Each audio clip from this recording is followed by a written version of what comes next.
Y'all know what time it is. It's about to be that time. Welcome back to another episode of Street Fighter League Japan. We have promised you bangers for these bouts, and we're not going to stop. But before we get any fisticuffs, we got to run those introductions real quick. My name is St. Cola, and I'm joined with the voice of Street Fighter 6 himself, Vicious.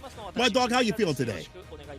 I'm feeling great, man, as good as ever, because we've been talking about a lot of things that have been developing these last couple of weeks, and also with the development of what happened in our last episode of Street Fighter League. Again, we went through Division S. Now we got to flip it over to Division F, because the fact is we got 12 teams total here in Street Fighter League Japan. We had to divvy it up over in Division S as well as Division F. So we got these two divisions consisting of 6 teams each.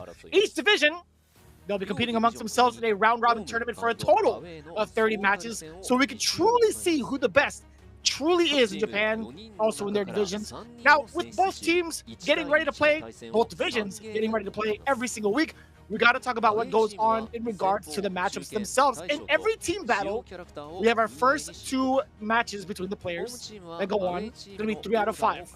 That's going to be, sorry, 2 out of 3. It's going to be 10 points each for the Vanguard, as well as the second battle that takes place. However, the very special spot at the very end is the anchor positioning worth 20 points. That's going to be best of 5. If there's ever a moment where these 2 teams happen to tie in points, we'll have that ever-coveted tiebreaker for the 5 points, which is going to be a first to death, a first to 1, which is going to be so difficult to kind of adapt to in comparison to what's been going on in a traditional rule set.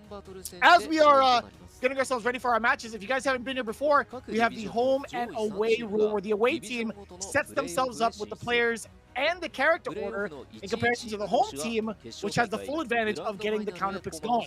We talked about the 2 divisions, of course. The top 3 will be set into the playoffs. You can see how the bracket is formulated on our screen, as well as who's going to be playing into the grand finals. Whoever is the winner, the champion overall for Street Fighter League Japan, they get to face off against the other champions of both EU and the US over at Capcom Cup. Now, with everything thus far, man, we've talked about how important it is to be on the away side with the proper order, how just as important it is with the home side to get the counter picks going. Senkola, in your opinion, how have the matches been in regards to your overall picks and your overall favorite teams? And in regards to what's coming in the future, what can you tell the folks at home? Man, I don't know.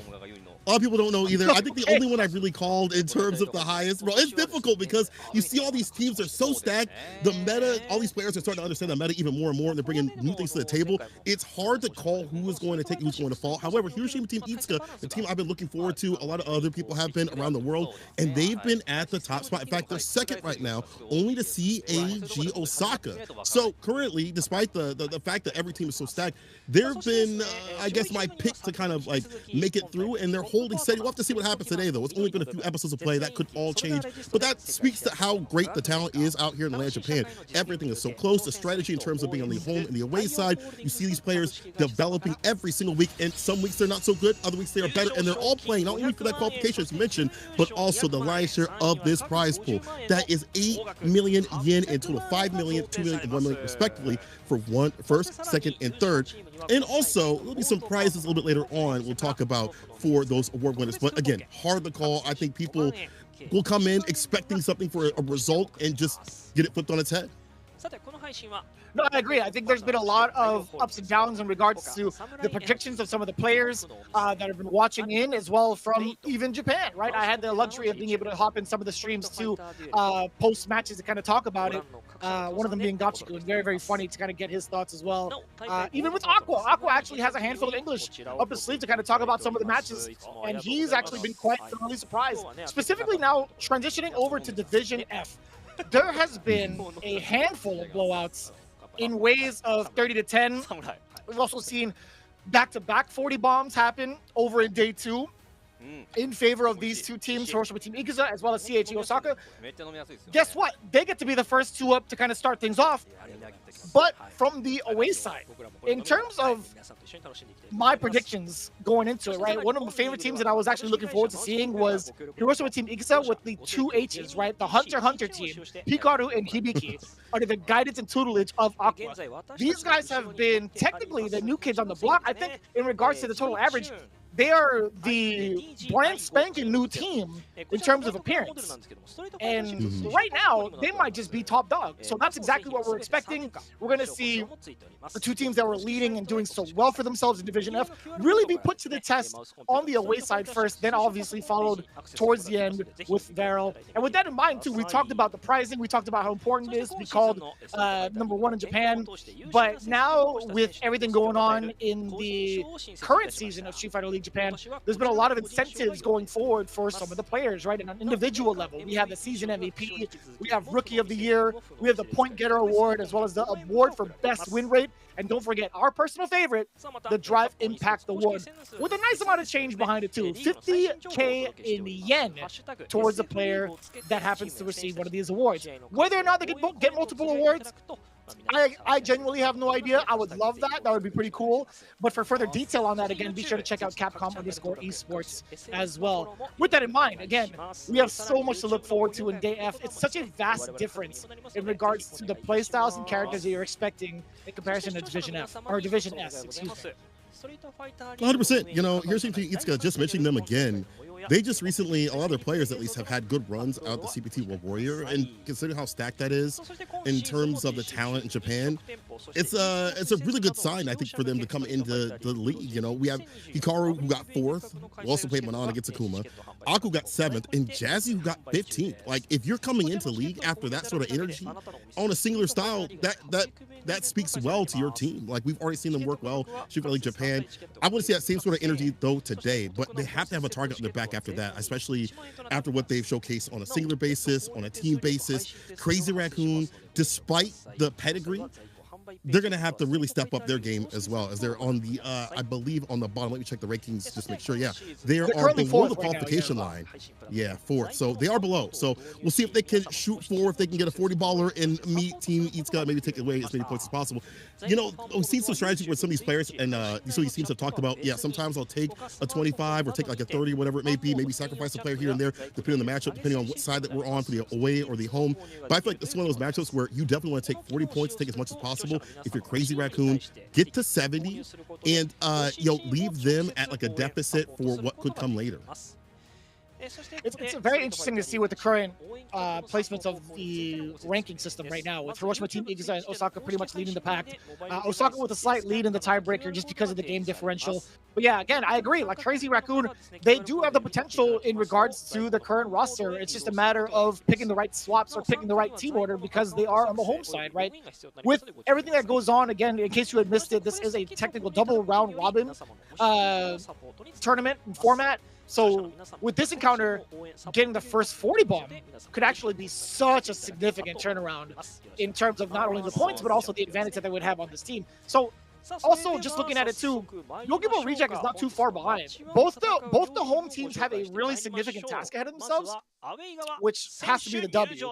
But we'll get into that next match at a different time. We got to focus right now on Hiroshima Team Iguza with the heavily win, the Lily Master Extraordinaire, Hibiki, coming up to bat. Followed by Neon Genesis Hikaru, the Aki main, who's been an inspiration to a lot of the Akis out there, showing off the thriller. Who can forget about the fighting spirit? And it is Jazzy coming in with his Luke / Akuma as well. All under the tutelage and guidance of the Magic Man. It's Aqua, the Magician, who's been having a really, really great time, actually, with his transition over to Blanca. It's been very, very excellent to see this total composition. I think this is such a well-balanced team, an extraordinarily balanced team. All serious business, it looks like, for at least one of them. But it'll be serious business here for Crazy Raccoon. Despite the pedigree that we talked about, you've got Evo champions on your team, multi-game specialists and champions on that team as well. People placing high up in tournaments. They haven't got the results that they've wanted. They have to step up, especially today. Look at this team. They get the beautiful intro being on the home side. And we'll talk about Crazy Raccoon, a new team that's come through but assembled an old ensemble of players. Let's start off. Crazy Raccoon with the judge, the jury, and the executioner, Papa Bonchan, on the Akuma. Utilizing that great walk speed and fireball game you would expect from the Goku. Now let's go over to one loved back by all fighting games, not just normal fighting games. It's Kazunoko, my man with the Scammy Cammy, loving his dive kicks and the aerial approach. Now after that is going to be Ashura. Shuto, the demon flip master himself, who has been running at Akuma. And every so often, maybe Mami Masamarisa, we'll have to see what happens in terms of the matchups, but they are all led by the man that made the pack with the right sort of devil. It's the Wind Devil. It's Gokura. The big D coming through. We'll see what he can do in terms of some damage. Again, this team, even though they aren't on the home side, we have not seen the home side in general always take that W. Just because you have the home side, you can configure based on what you see. The away side has been able to take more games more often than not. It seems like overall in both divisions. We'll have to see if that holds case today.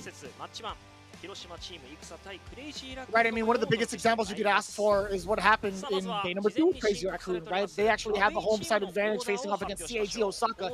They actually got swept up immediately, so this is their big chance of redemption, right? However, it's such a wild task when you have such a wild bunch. Aki, Blanca, and Lily. Again, Aki, Blanca, and Lily. These are the matchups that you expect the least in general. In a CPT, in a World Warrior, heck, even at a local.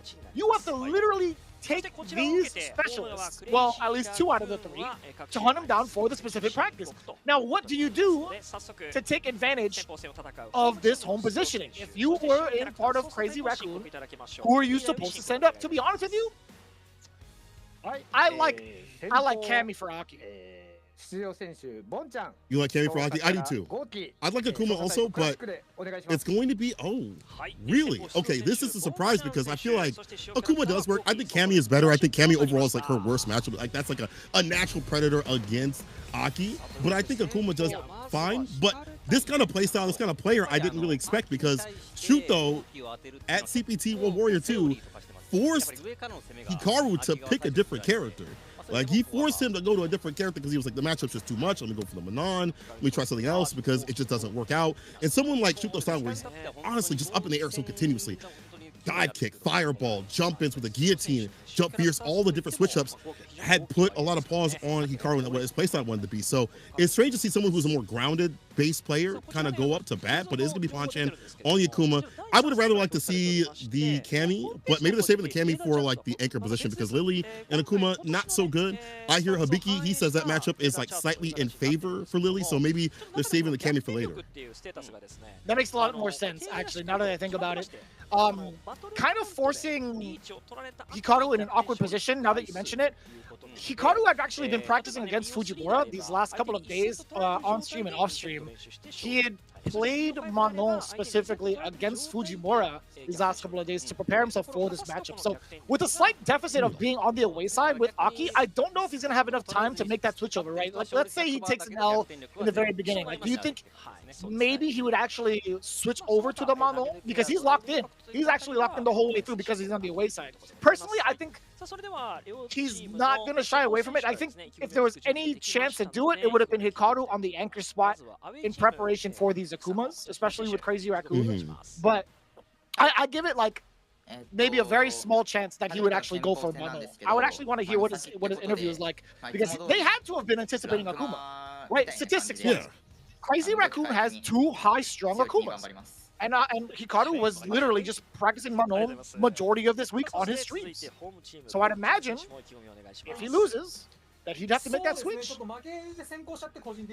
That switch though, in like a first or 2 is kind of difficult. Like you have less time to grind that out and like adjust. So that immediacy is going to be even more important here from Hikaru to like understand, okay, I got to get back in the game. Now I got to switch up to like that grappler style that Manon requires.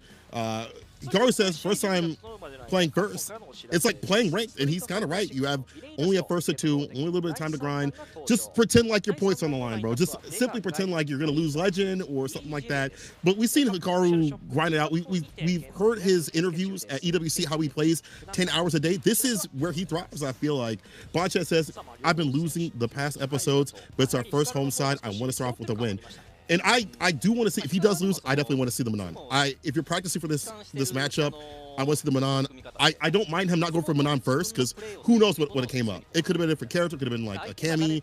It could have been Bison. Who knows? Like, it could have been something, a character that kills Manon. So I do like him sticking off with the character that he is more like efficient with, and then seeing how it goes. But again, first to two, not a lot of time to grind that out and switch off and prepare and get that grappler mindset that Manon requires. Yeah, it makes a lot of sense too. I think there's a lot of pressure going into it against Hikaru, but I think with the switch up, I don't know if Bonchen had actually been anticipating Manon, but I guess this makes sense. I think Hikaru, strategically being placed first, drags out one of the Akumas, and then makes the switch up if need be. But I love the aggressive start already into OD Cool Fate for the plus frames, and now really stuttering his way over with the drive rush too. He did drive rush jab, and then drive rush immediately against Bonchen. But you're not allowed to throw out the bubble 3-4 to the screen. You are going to get jumped in on because of that recovery, and Bonchen definitely recognized that early. Rush mediums reset, heavy lash, side switch, he blocks up the cross-up button. Heavy kick on the stagger step, drive rush, heavy kick as the anti-air choice, gets a nasty pickup. You're dead. Yes, you're definitely dead. Yo, bro, the fact that he was ready to drive rush and anti-air at that perfect distance, Hikaru is ready at any point of the screen, anywhere on the screen. This guy is maniacal the way he plays neutral. You never know when he's coming out, what he's gonna do, but I like him kind of just like hailing poison on Bonchen thus far. With the back row, perfect there is a fireball. The second one is that. You already know the objective, but Hikaru takes it away from him. That burnout is not going to be coming through. Again, with the sequencing, I like that. OD uppercut, very risky. Now Bonchen very close to burnout, but the fireballs are going to keep him safe just for a little bit longer. Oh, I spoke too soon. St. Cola said help. He's dead with the drive gauge. At least that burnout's happening. Put this man in the ICU unit. Yeah, this is going to be difficult. The fact that you ain't got no bar to your name. Only what's at the bottom, just Imperium's in it. You can find a gap, but this is the Baron, that's a burnout. Continuous amount of pressure. Is it baited? Yeah. No, I lied. It wasn't baited. Finally, he threats the heal, but you'll take this. Hikaru still has bar. Could OD Cool Fate through any of these or OD Fireball for the safe stuff? Heavy kick goes to the grip. That's going to be it. The command grab sneaks it in. I respect it. I respect it. Right at the moment where he was about to regain his drive gauge and he had just built up a bar for himself, I totally respect that coming in from Hikaru. A very aggressive start in round one, then immediately trying to play the counter poke game in round number two. Bonchen has no idea which way to look when it comes to Hikaru's play. It's wild because I want to see more about the demon flips, and when they go for the dive kick, that did get baited, so Hikaru doesn't know where to stand in this matchup, but now he's put up in the corner. I would assume more throw pressure is going to come through to blow up like an OD snake step. No, it's a meaty fireball in an adamant fist off the OD. Perfect KO slam, more than take it need be Bonchen. Looking at night and day for Papa Bonchen, right? As soon as he puts the kids to bed, he's like, it's time for Bonchen to play. Look at him go! He could go for a double perfect, a very similar sequencing forward throw. He can do it again if he wants to, and it's going to be the medium punch that gets completely destroyed. Deadly implications. Send out the dirty bubble, let the poison rock, anti-air on the way over with the venomous fang. Gets the juggle as well. Excuse me, not the juggle, but at least the poison. Damn! Like the air to air. He labbed that. That punish counter. Dive kick hits. Again, more that aerial approach to what we want to see from a lot more Akuma players. Stand like kick, caught him coming through. He's got the bar to bottom building up. Adamant fist, one more interaction to level 3. Also can hit him with a demon. Oh man, if you hit him with a demon, it's actually going to be so sick. Back though, we reset the pressure, puts him up in the corner. A little bit of a speed bump there against Bonchen. Hikaru drive rush forward, faked it out with the stand jab, and it's so tantalizing to even want to try to press the button. That throw came right through. Hikaru now gets to set up with the dirty bubble and also with the poison on top of it. Bonchen taking on a little bit extra damage, but also being vulnerable to the next hit. The next big hit can actually lead to a fat juggle too. Oh boy, sit him down. Crushing medium punch. He waits for a little bit, makes him tap the parry. Now he's a burnout.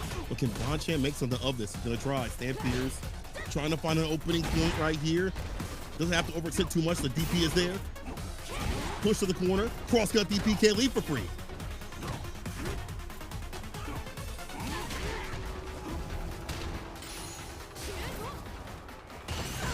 This is actually so more dangerous. OD uppercut. Bonchen risks a lot of it, actually. He probably could have died had it been blocked, but it's all Bonchen now in full control up until this point. One more drive rush is going to be available for Hikaru, so you know he's going to be backing off.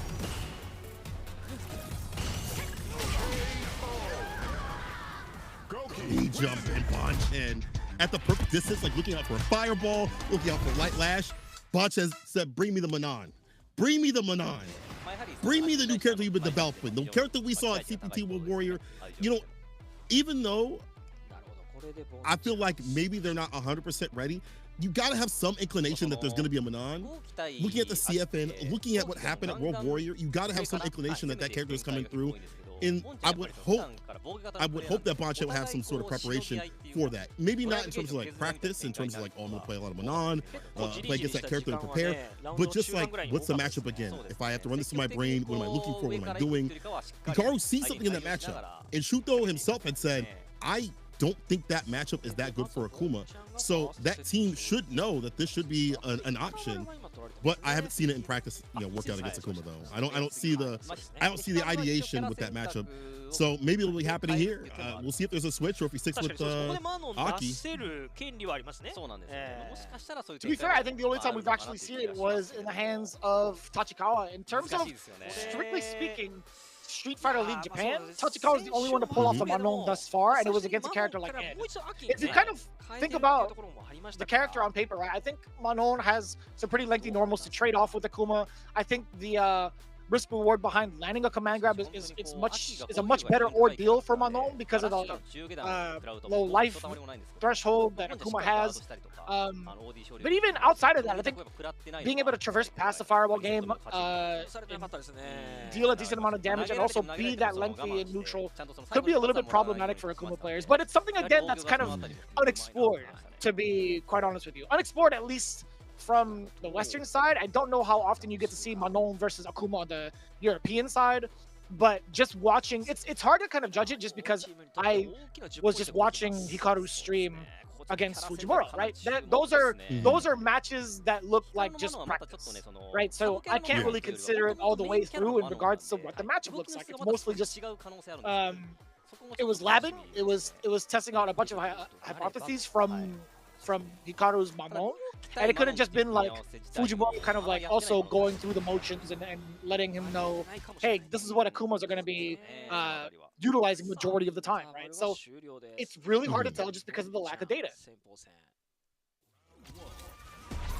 With Aki, we're not going to get it. You're more comfortable with. Yeah, maybe one of those things where it's like your Manon isn't developed enough, especially like in the first or two. So like stick with the character that you know. Stick with the character that you understand. As he lands a Venomous Fang, perfectly done. Snake step cancel into Venomous Fang, puts him up in the corner. Poison is applied. Oh, that is a beautiful frame trap as well. You're hella dead. Deadly implications, well worth it as a perfect KO. That was a phenomenal start. You know what's crazy about that? He is so well instructed in his matchups against Akuma. He is so well studied.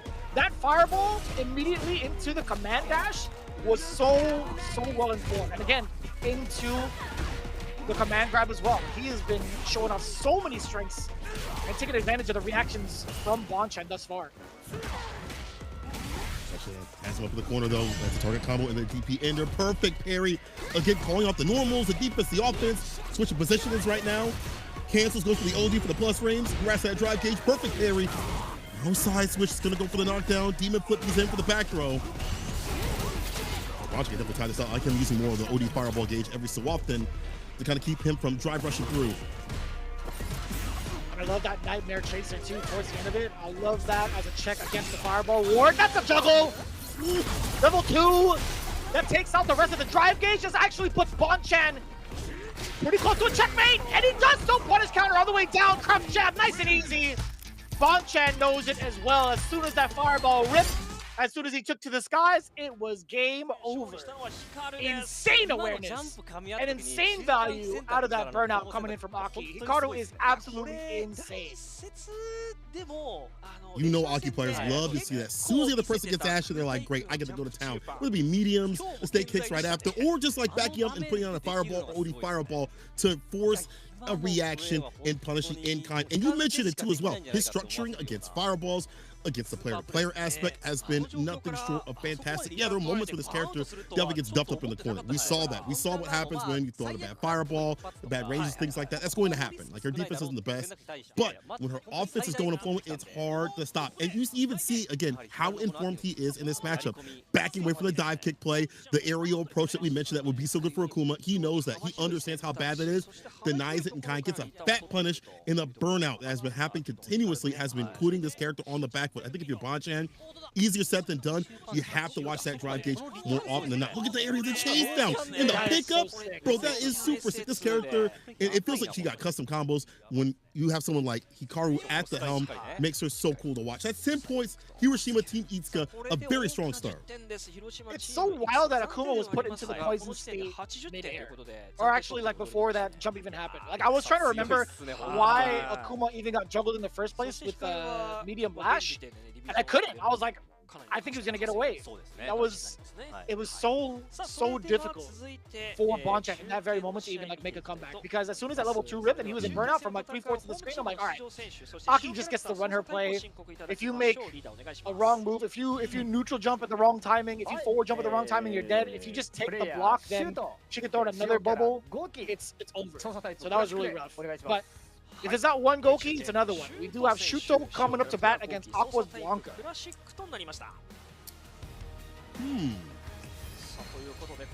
I would think, or I would have thought, at least Dogra would come through at this point, but not the worst pick. I don't think Akuma has the worst time against Blanca. I'm seeing some of this matchup a little bit over in Japan. Doesn't look too terrible. You have the fireball pressure that can keep Blanca out from just doing normal Blanca balls. He does have the ability to slide through, but the variance of the fireballs makes it difficult. That fast, heavy punch fireball makes it hard just to time the slide. He might charge it up too as well while you're waiting for the right time or trying to understand the timing as well. So that denies a lot of that neutral approach. Plus, with crouching medium punch being more whip punishable, that means a lot more interaction in the neutral and a lot more ease of use to deal with that button and that character in the neutral overall. So, forward fierce, stand fierce, all those fantastic heavy punch buttons could be coming through from the side of Akuma. In aerial fireballs, dive kicks, all that good stuff, maybe baiting out up balls and stuff that could be coming through. But Aqua, though, as you mentioned, he's been different with this Blanca. He has the JP in his back pocket if need be, but this Blanca is it's good to see somebody sticking with this character despite so many people putting the character to the side. He's still good. He doesn't do damage as he did before. His mix requires one more on top, but many characters this season require one more mix, and that's okay. As mentioned, Aqua got 7th at CPT World Warrior 2. So that's a high placement considering the pedigree, the amount of players that didn't make it to that top spot. That shows how good he is. Oh, and you can see it too from the interview. Aqua had mentioned, I was expecting him. I lost in the LCQ. I want to take revenge. Very interesting. I actually didn't know they engaged for the last time. But Shuto, I'd imagine, like, he's 1 to 5 from the hip when it comes to, like, the talking game in the interviews, right? He's probably like, you might have remembered and held on to this for how long? For me, it was another Friday, brother. But it's a different kind of look though. Shuto, I know there was more of like a Bison reference, a little bit of a spin on it, but Shuto, first home game, I researched his moves. I'm ready to beat him up. I like that. There's a little bit of respect on it, right? It's like, the disrespect is towards the end, but he's like, you know what? I took him to the lab. I feared him a little bit. So there is a sign of respect there. I had to study him enough to take him down, to sit him down. I like that. I also like Shuto just as an Akuma player. He got 2nd out at World Warrior. His Akuma style is what I want to see the character develop with. Demon Flip is such an important part for this character. Historically, it's been like that. But I feel like that's a part that other players are starting to access a lot more. And he is the Demon Flip master. He's a Demon Flip detective out here. I feel like when it comes to Demon Flipping, if we can get a stat, he is one of those cats that's up in the air most often. We've seen it in World Warrior. We see it out here in Japan. Let's see if he gets a double defeat here on the side of Aqua. If Aqua can take his revenge. Deletes it overhead off the table with the back throw. Ready for it. Is ready for the OD Demon Flip approach with a heavy kick. It's just a little bit to get the throw right after. He's caught up in the corner now. What a delay on the back medium. Number 1? There's no way. That was a sequence and a half. That was literally, what, 2.5 touches, I think, from Aqua to kill Akuma? Last cannon, bro.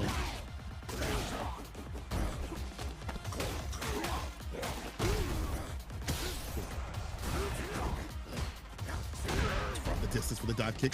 Raw sweep. No back throw. He knew what he wanted, that repositional advantage. Not going to happen.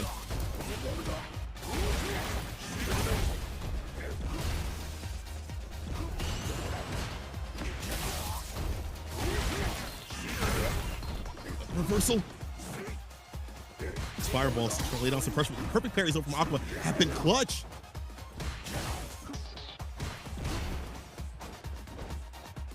Oh, struggle for the air to air instead of the DP. Maybe he thought the DP was going to whip. Oh, yeah, I like that. That was the counter. That was Shuto matching on buttons a little bit earlier. I think that jump back jab was a very interesting choice too, because like of how far Aqua was. It could have been like maybe like a delayed Pokeball, so maybe it would have like possibly traded. Shuto didn't want that. Maybe he wanted jump back jab in preparation for something like that. But that was a very, very quick and explosive round game, I should say, from Aqua.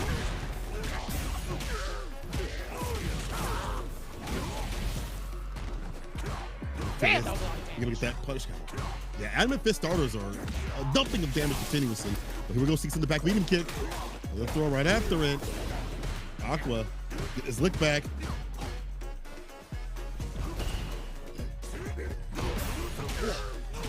I like that still, even after the whiff. Shuto still ready to play on that whiff punish game in case. Oh, that side switch was lovely from Aqua. And the roundhouse from out of nowhere! That was the counter hit too! No shot, brother. Seemingly out of nowhere, but it's such a great button to throw out. Ward fantastic. And Aqua looking fantastic in this matchup. He's on set point already. We just got here. And already Aqua looking to end the run here. Shuto and get his revenge. Back throw. He's got the bar at the bottom too for that level 2 or level 3 of DP. Finds him from the drive rush off the stand pierce. Heavy kick Tatsu for the corner carry. Not looking for the Oki. Fireball right after. We've seen perfect parry and drive rush right after from the side of Aqua. In the neutral, when those plasma keeps getting shot down. Overhead. Denied with the back throw. Aqua's just so informed on this matchup. We got the beast. Already unleashed. Hold on to it, tried the perfect parry. There was an attempt, another attempt at a perfect parry. There is a punish counter catching the end of it. Shuto not gonna last much longer if he's stuck here. And the overhead does come out. It's so difficult to catch. And that's all she wrote. Aqua again. Back-to-back rounds as well as back-to-back games. This guy is looking unstoppable as well as the rest of the team. Hiroshima Team Ikuza has not stopped their winning spree thus far, no matter if it's on the home side or the away side. Absolutely insane record for this team. How do you beat somebody that's been thinking about that match for weeks upon weeks, months upon months, just deliberating like, I'm going to get my revenge. I'm studying everything that you do.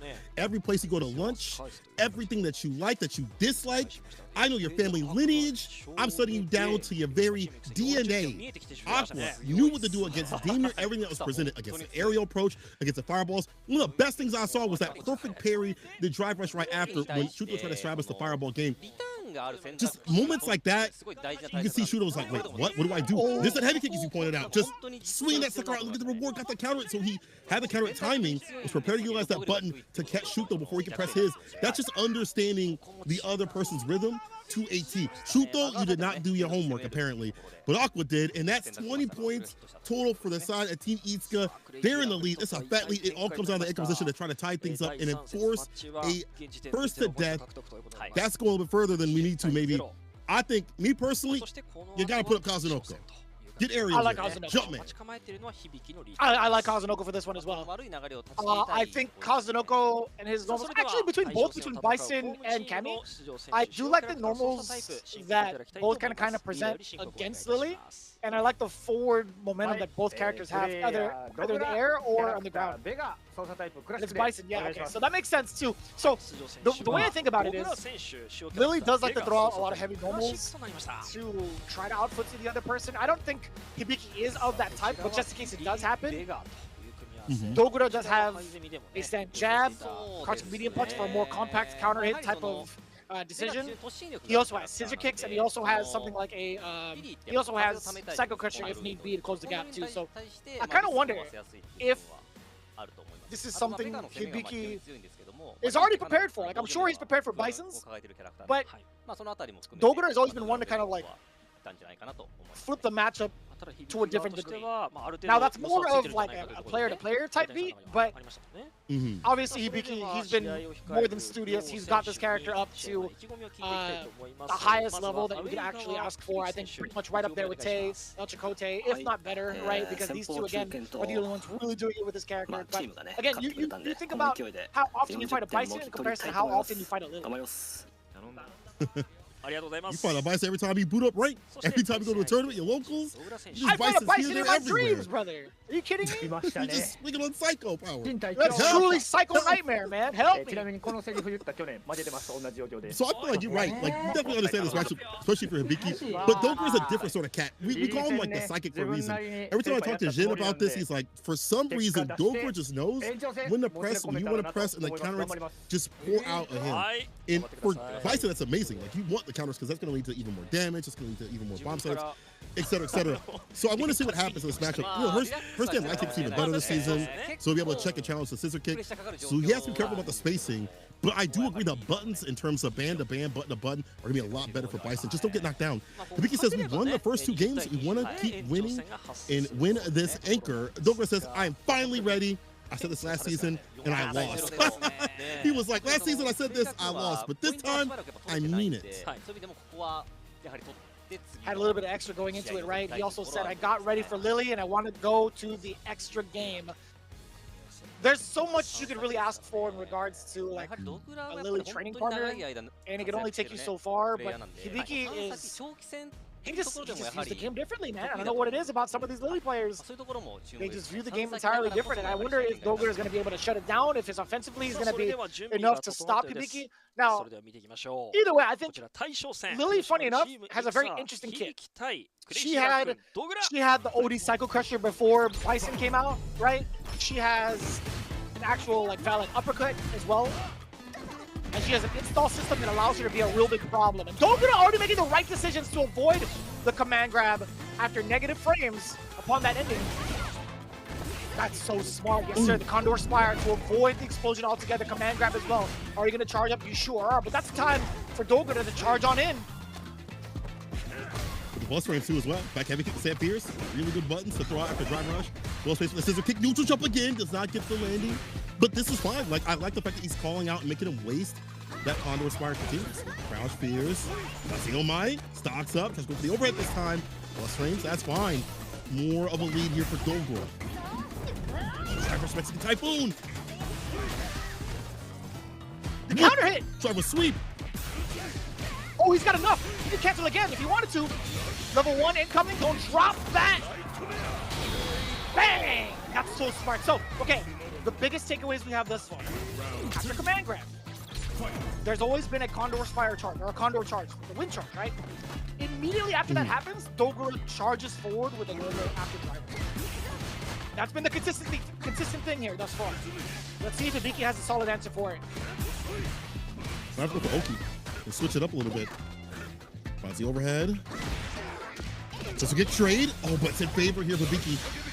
Try rush. Did he bait it out? He did. Even better holding parry. He was wearing. Wild Horn. Wild Horn once again gets a knock-in situation. Be a command grab, but the backdash is there. He read it too.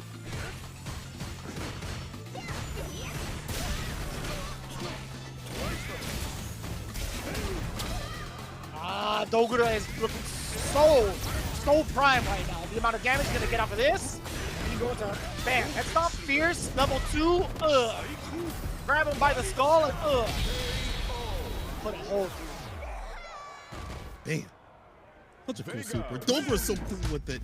The fact that he has been reading damn near everything Hibiki wants to do. We talk about how the player-to-player aspect is strong with Hibiki. It's also with Dogura. The reads have been fantastic, and when he drive rushes in, he's making sure to get the advantage more often than not. If it's too far out, stand fierce back heavy kick for the plus frames. If it's close, it's like a sweep. It's like a medium.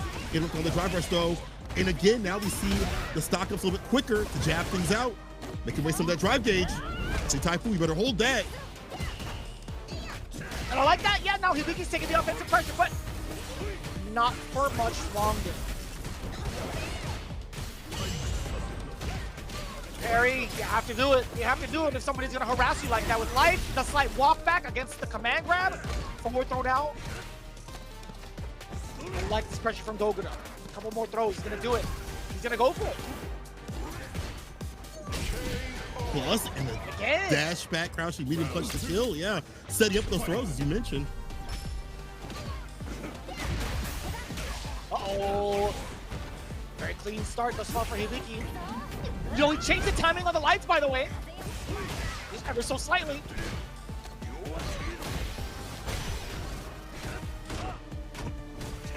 Burnout, this is bad. Against Bison, it's not where you want to be. Anti with the crouch fears. No bomb follow-up, but this is more than fine. He's got the bar at the bottom. Oh man, yeah, hit him with the ultimate Cycle Crusher to seal the goddamn deal. He could have more if need be, but this is Dogra making the read and the rebuttals. Even if the switch up the timing has been better here for Hibiki, with these lights and these moves ever so often, even with the wind charges, is it not enough to deter Dogra? He's also been able to blow up the defensive like throws and things like that, putting Hibiki on the back foot. And you see the problem with Lily is on defense, she ain't got a real DP. She has a DP, but it's not like a traditional DP in the way of being involved to everything. So you don't have really the way to bust out. You might have to go for drive reversal instead, but it seems like Hibiki would rather use that OD gauge for like Wild Horn in a drive rush or drive rush in general, or like to get the advantage after a knockdown rather than use it for defense. And we also haven't seen a wake up super here from Hibiki. But then again, there haven't been that many chances. I feel like there's been so much of like a steamroll effect that it's been hard for Hibiki to be like, when can I hit my super? The game's already over. That's actually kind of wild. Again, being or like having a DP that's like not strike invincible is a pretty significant deal. Hence why it's been such a tough time for Hibiki in the corner. He's been doing a lot of these defensive timings, throws on defensive timings. He's been doing deliberate delays on his normals and actually got counter hit a couple of times over. So this is actually a really tough scenario looking at it right now. So Dogura, he's been so adamant about applying his pressure and also really adamant about some of the reads against the command grab. He's been so on point, I think, thus far against Hibiki, forcing this kind of like this icing from the Hiroshima team Ikuza is totally respectable. I think this is going to be a difficult kind of thing to identify with Dogura. In terms of like identifying his weaknesses right now, it's so difficult. He's looking primed and ready. Yeah, even like his scissor kick spacing has been fantastic. There's maybe only been like 1 or 2 bad scissor kicks. Like his spacing on that has been really good, where like her stand light punch has been changed to be 5 frames now, I believe. That's like an easier punishing a scissor kick. Like that's not even a problem for Dogura. He has been outspacing this cat continuously, shimming this cat continuously, dumping on the damage when need be. It's not even about the bombs, it's just like interrupting things and gaining damage and then cash up for level 3 for the victory. He's already on game point. Dogura looking to tie this up and give us a first to death. We'll see what happens though. Stand medium kick as a poke to initiate. I like that, switching up a little bit. That's a little bit of a punish when we stand medium though. The risk assessment here from Dogura. He's like, you're not gonna punish me at that distance? That's fine. I'll take a little bit. Look at how much activity already coming in from Dogura, just out of the way too. We talked about that exact thing, right? Being able to quickly get some of these big punishes against command grab with forward moving normals and specials.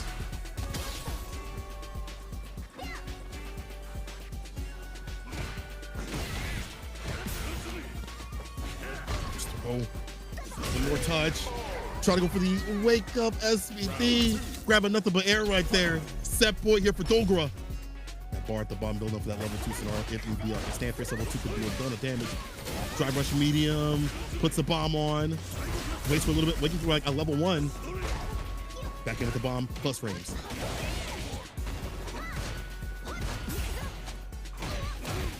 Oh, that was accidental. I feel like that was not what Hibiki had planned for. A defensive back throw coming in from the side of Dogura. So I'll take that. Right to the bank. Or at the bottom building up. At level 3. And the spin it immediately. Now I thought maybe Dogura would have gone for maybe like a drive rush, empty out the gauge, but I like this instead. It's totally fine. The damage is there, the life lead is there. Close to burnout is Hibiki. That jump out is everything, actually, with the side switch as well. Oh, this could be the start of something beautiful. Or maybe treacherous, depending on which side you're rooting for. Uppercut, you already know it. Watch out for this command grab. No, he's looking for a throw, a defensive one against Dogura. No!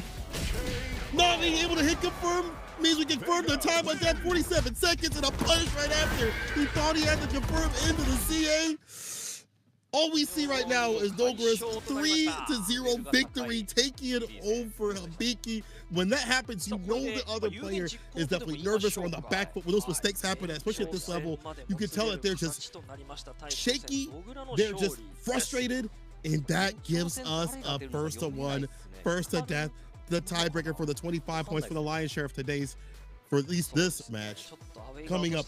But however, Dogura with the reads though, that was an unfortunate thing, as you mentioned. That could have been Hibiki at least be able to get some rounds on the board, but that is so unfortunate. I'll be able to lead in the CA, man. That is treacherous. It happens a lot. I mean, like, some people sometimes they go for like a full-on hit confirm because they don't see the blue in time, but I couldn't imagine like what exactly it was that Hibiki might have seen. I've seen that ranked. I've seen that in qualifying matches to get into like a top 16. But seeing it on the stage like Street Fighter League Japan, it's really unfortunate too. But, I mean, better off for Dogura and the Crazy Raccoon squad. They start on after a mission. Again, Dogura had mentioned, he's like, you know what, I'm here to get this tiebreaker going. That was actually super, super unfortunate.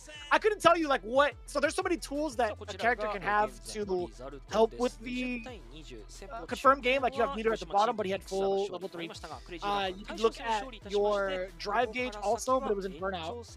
And I guess the amount of bar that he gained maybe kind of like, he thought to himself, oh, that's actually the same amount as an actual hit or whatever. But it's actually kind of rough to see it all drain out like that. Now the question is, who actually is going to be set up front for this tiebreaker from both sides, really? Maybe Aqua? Oh, Hikaru. I think he's playing real good right now, but you have Kami and Akuma on the other side.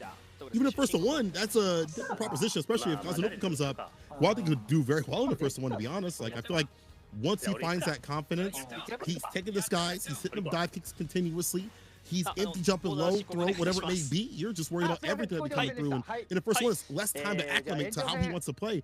But we'll see who he brings up. We'll see who Crazy Raccoon brings up to finish the job. This Kazunoko, let's go. This is actually insane. So this is going to be sick because Kazunoko is unreadable.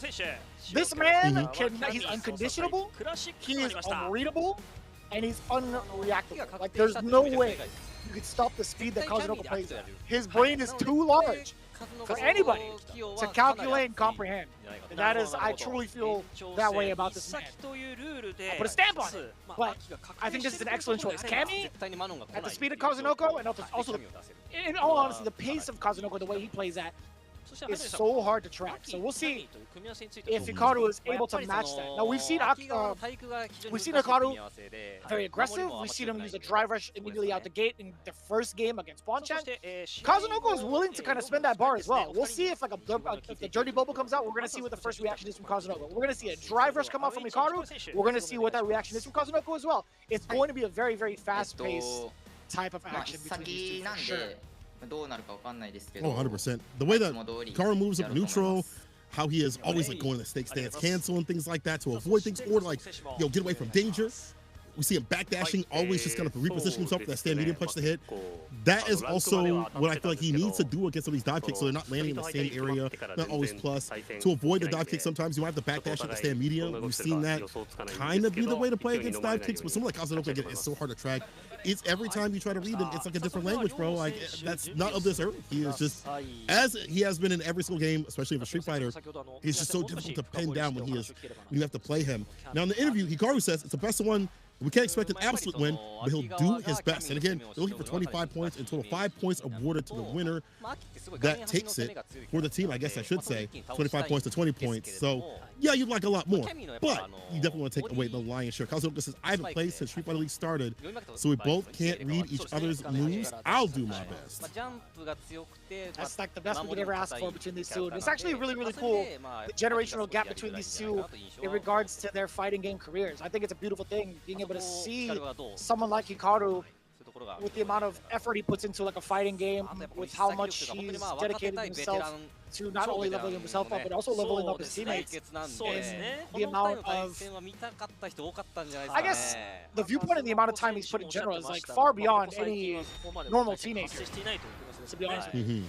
And then you have someone like Kazunoko, loved back by fighting games. This man is a total devotee towards fighting games as well, and he's made a full-on career out of it too. So it's very interesting to see like the similarities between the two, despite their age gap. We'll see. And already a very back-and-forth game thus far. Look at that, they're both swinging. You see the backdash, or the back wall, to get the dive kick back in with the stand pierce. He knows Hikaru's options. He knows what he wants to go for after certain strings. He's not letting it fly. This is the one that is honored by fighting games. Can he finish it though? A stand light kick against a drive rush. He's seen the tape before. Probably likes to initiate. This is an execution. The super to seal. Kazunoko already with the quickness on set point. Man. He's ready for every option thus far. I told you, man. This guy, you have to play at his speed at all times. Ooh. Again, with the rebuttal against the drive rushes. That's the second time over he's checked Hikaru with the lights. First it was that light kick, now it was that jab. And a very deep dive kick. I love that punish counter. Does get the most of it, does apply the poison. That was such a tricky setup. I actually have never seen him go with that starter before. All the stops, the overhead. He was able to cover time to stay fine and not get blown up to the throw on that tap parry. Press with a heavy kick, the dive kick, cross get DP, yes, OD. Bar at the bottom, building. Spin knuckle could actually kill. Oh no, the drive stumpage into DP, the charge up, level 3, victory. Kazunoko has not played thus far. This is the first match we've seen him come up, and what a statement. You gotta see this guy more often. He's good. Damn. Former Capcom Cup champion, multi-fighting game expert, dive kick enthusiast extraordinaire. How many other monikers can we give him? This guy is, I don't know, man. Maybe Hall of Famer, in my opinion. Listen, I'm gassing him up a little bit. But again, with Crazy Raccoon, the last time we saw him play was in day 1. He had a full-on sweep against TS, against FAV Gaming. Kazunoko stepping up to the plate again in a moment where they really needed him the most. He's like Batman. He's the most studious. He's absolutely ready for it. Prep time Batman is unbeatable, or at least in their universe. I don't know about against like fighting against like the DBZ fighters. You know, there's always been that kind of talk on Twitter recently. Yeah. Kind of a weird thing, but you know, Kazunoko taking it down, 5 extra points for Crazy Raccoon in a fashion that we didn't expect it, right? We had it kicked off with Hikaru and Aqua taking names all the way through. We did not expect Hibiki to fall short in that matter of 3 games straight against Dogura. But in regards to this matchup right here, Hikaru versus Kazunoko, we did know the type of speed we could have expected. And it was indeed in favor of Kazunoko. What a team, what a squad, and again, what a showing here from not only Kazunoko, but as you mentioned, Dogura, bro. Seeing Dogura when he is ready, when he has that prep time also, like, and prepared with his character, it has that psychic feeling, the ESP, was able to read his opponents continuously, and the damage that comes through with the characters that he picks, perfect combination. I do want to see a little bit more here from Bonchan. Obviously, Bonchan probably super upset from maybe not getting the W that he wanted, and I'm assuming also Shuto maybe not as happy about what had occurred. But both players, if you really think about it, like Shuto especially, people study Shuto a lot, especially with his Akuma, how informed his Akuma is, how he's been playing that character, that kind of riskier style, a more aggressive style. People are like saying, I have to activate, so I have to study. And Aqua obviously had studied that. I think that's one of those player-to-player things that was just like perfect day for him to come out and play, and the perfect matchup that Aqua was just ready for. Hikaru also being able to go back to his team and ask them questions, I'm sure helped him out in that first bout. But Bonchan says, hey, I lost again, want to play more aggressively. Most games I'm losing because I'm not aggressive enough. I think that's like a common thing for some of the older Akuma players like Daigo and such. They're like, I'm not playing as active enough. You watch like Angry Bird, Shuto, they're way more aggressive, they're demon flip, they're jumping a lot more.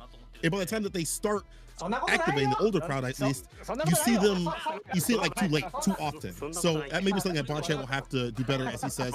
We'll do better next time. It's the most we could ask for, man. I mean, as long as Crazy Raccoon still manages to get those points, I think they'll feel just okay about the performance, right? In regards to the rankings thus far, I know we usually show the rankings off to the very end, but Crazy Raccoon putting themselves, at least for now, temporarily above the qualifying line and taking out Yogibo Reject before we even get to see them play. They are currently sitting at 55 points, while Hiroshima Team Ikuza takes the first place spot before we can see match 2, right? So again, they're going to be at 90 points in total. But with match 2 coming up with CAG Osaka, as well as Yogibo Reject, there could be a potential where we see maybe Osaka, sorry, the CAG team not score any points at all with the current roster of Yogibo, because Yogibo is so stacked, especially being on the home side too. We'll get into that at a later time. But as it stands right now, Crazy Raccoon getting the points that they need to. As long as it's a W, that's fine with them. Because at the end too, when it comes to a tie differential or like any game differentials and tiebreakers, this is going to only skyrocket them further. So with that in mind, Shuto, his side of the interview, we Akuma's lost, but the details were pretty good. Only thing lacking is a W. The most important thing, the W. Okay, so Dogura's interview, even though we're getting Kazunoko's right now, Dogura said, from the practice, we hated Lily all the time, and I had the most win rate, so he went up. I put my teammates talking for the first time this season. It was much better with communication. So again, they went in being like, okay, Lily's going to be a threat. What do?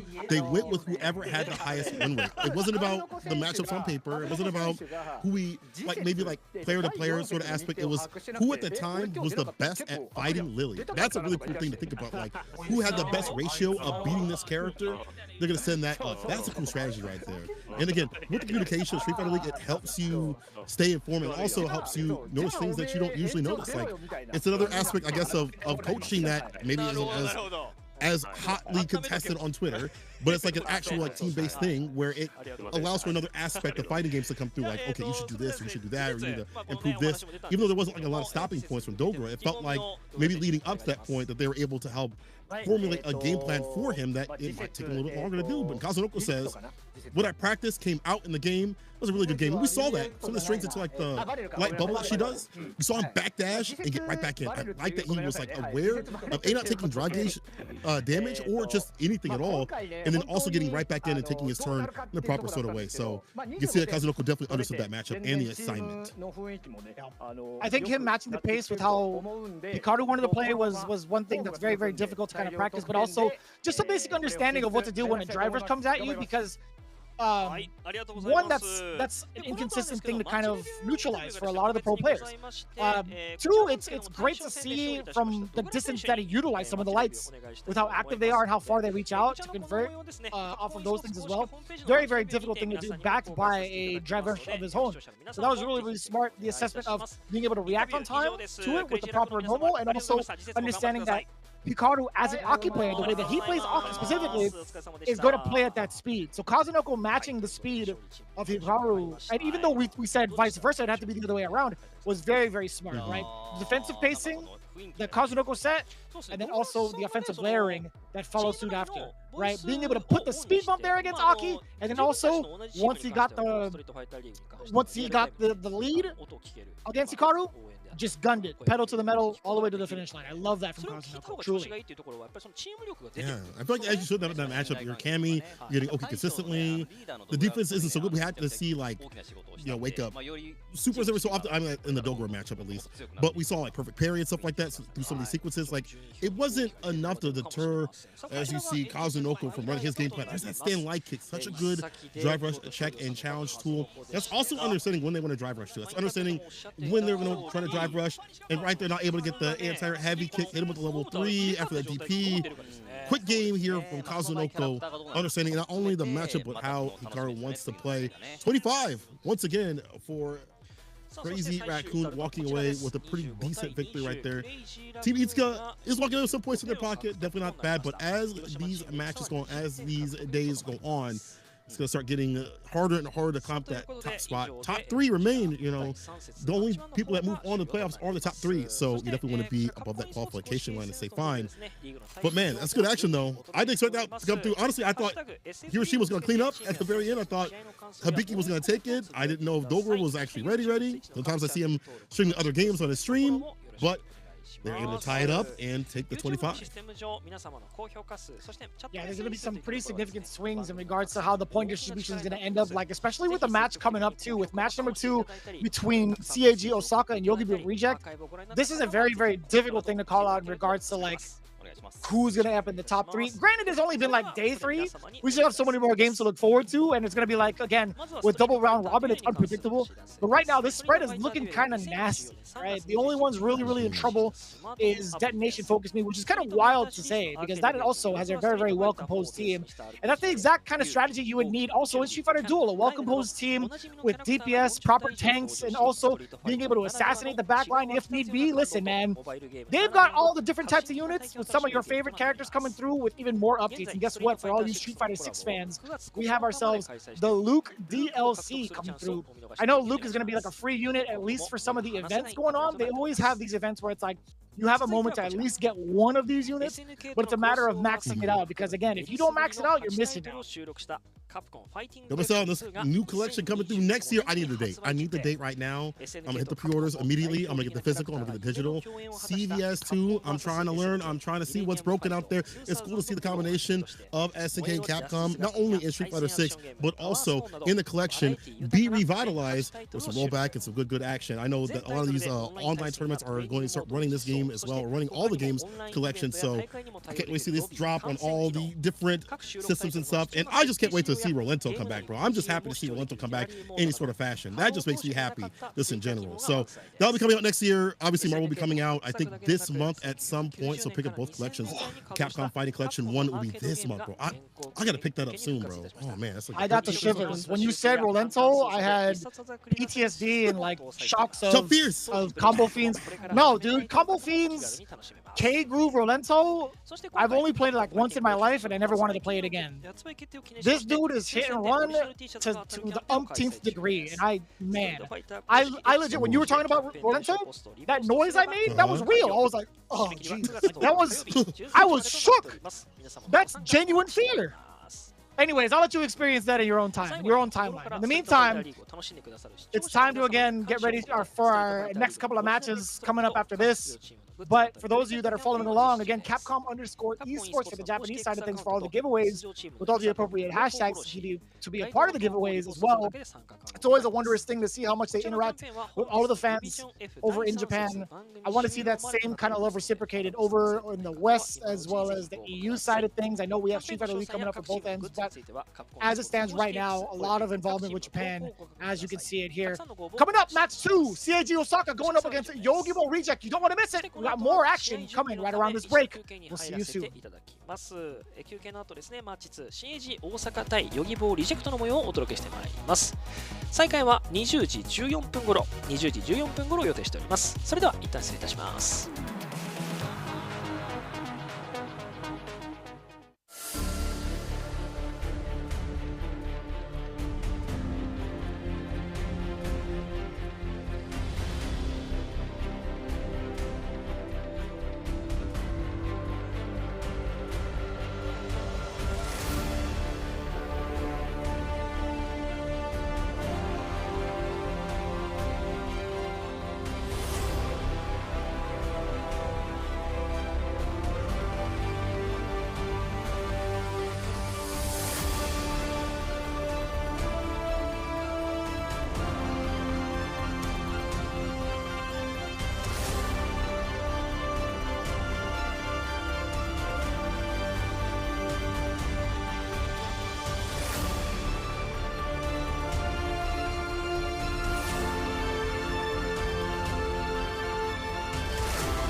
comes a new challenger.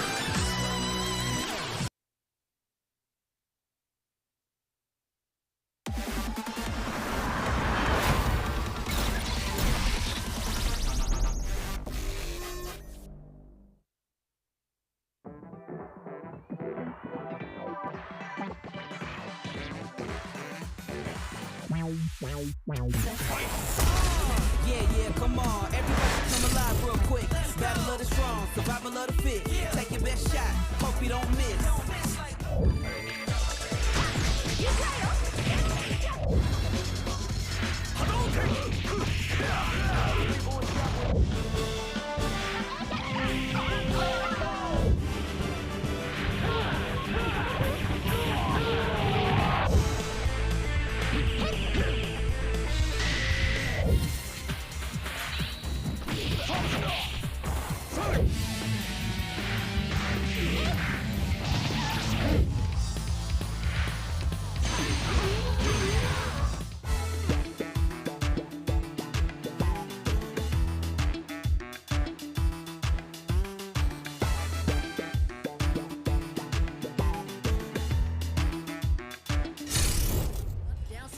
I ain't never scared, never quitting is the motto.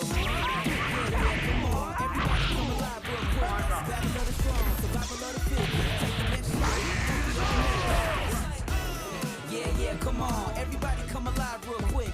Battle of the strong, survival of the fit. Take your best shot, hope you don't miss. Among us. Take it much farther. Fast with the hands, E Honda. Defend my legacy with strength and honor. I'm the greatest ever. It's a showdown. This is my arena.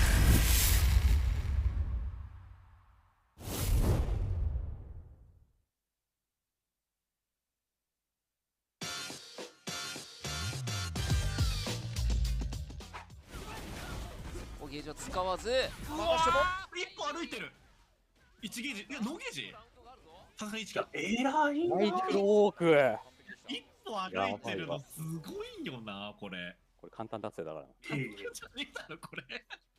のチャンスになる。おいしい。これでかい。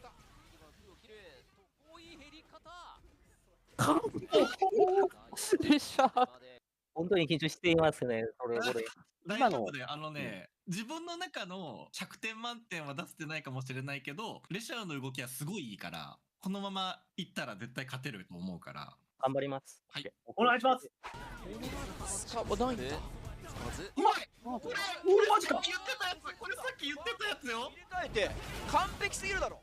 デルタレッドアサルトがあるんで。うわ前に来る。通してきた。賢い。そしてさあ一個キャノンまで。やったい。うまいな。毎日アキラさんと練習して最後のラウンドでその練習の結果が出て本当に嬉しいと。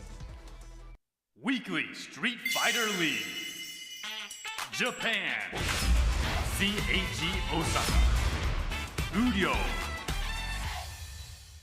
目大ファンクさんにするんだ玉抜けもある。おおなるほど。これはうまくそうですねかなり一気に大ダメージが止めてる。さあシャンカリの SS3 っていう展開がありますよね。中足入っている。これゲージが溜まった伸ばしていく。さあばっかりからガン待ちだ。うわフォーメーションこれ当たっている。ごっつぁんです。相当フォーメーションなんかのねその守りも強力。さあここも落ちてきたところブライチ上受け切ってジャイルでガード。これはやばいぞ。大きなインパクトもう一丁。これで勝負あり。やる。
Back with more Street Fighter League Japan action here on the official restreams. It's your boy Senkola, joined with Vicious, and we're gonna get into this next match. CAG Osaka versus Yogibo Reject. Let's start off with CAG Osaka. No longer the kids on the block. It's the eternal ace, always ready, real on.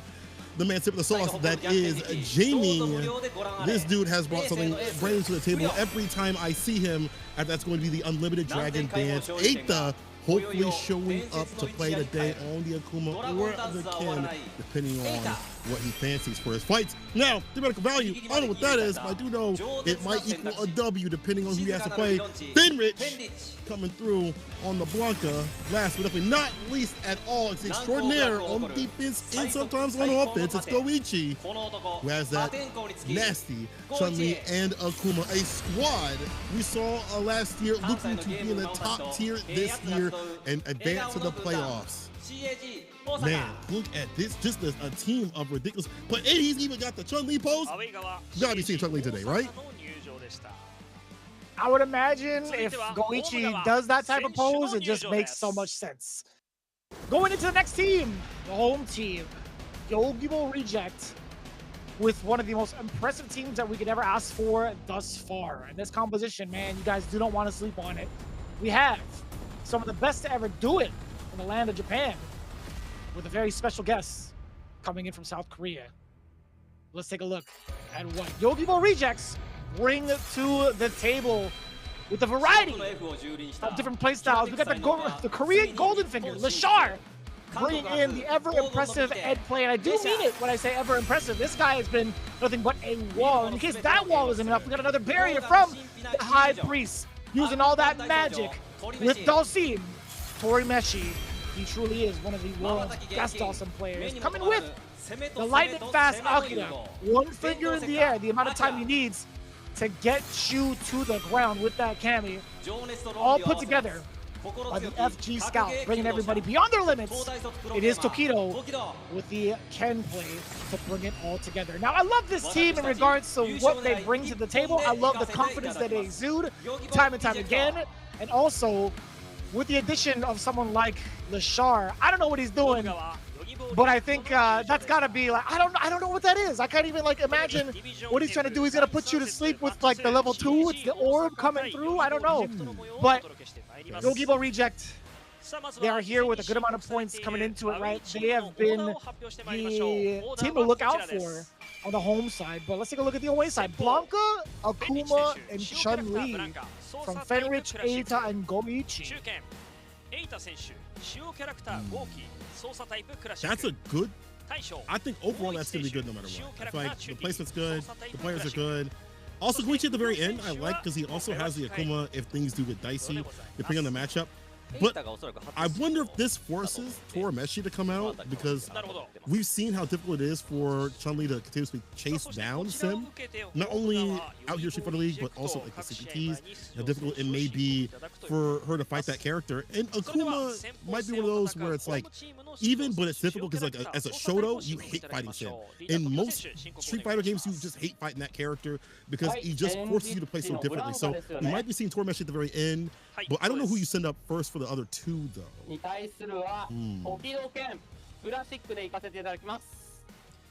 Tokido stepping up to the plate. He's going to be the one to challenge Fenrich's Blanca. Now, Fenrich, since his transition over from JP to Blanca, has been doing a really, really great job, right? He actually had a very explosive game the first time around against Moke and his Chun-Li.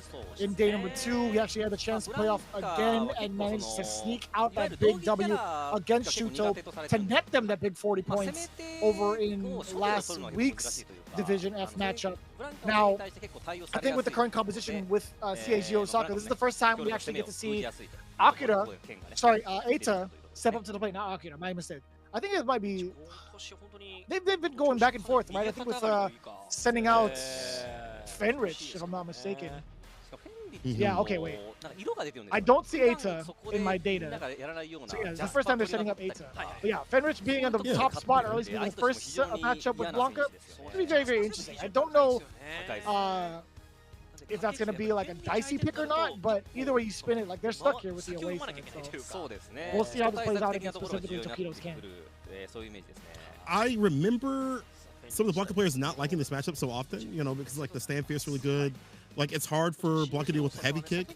And now crouching medium punch being more with punishable, I gotta imagine that's gotta be a difficult thing to have to deal with. You've got stand medium kicks from Ken, you've got sweep, you've got crouching medium kick, of course, you got crouching medium punch, a lot of good buttons in the mid-range. So also those poke fireballs, it's gotta also deter some of the Blanca balls possibly coming through. But also, on the other side of things, Blanca could Amazon River run, slide underneath as well. So despite it not being so good for Blanca players, like, I don't think that they think it's like 6-4, it might be like 5.5.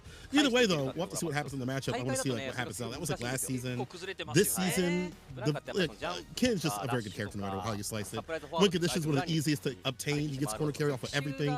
For Blanca, things have got a little bit more difficult for him, but we see this character cook up not only at CPTs, but obviously at Street Fighter League. We've seen how Blanca can still do work with like some Aqua and other players.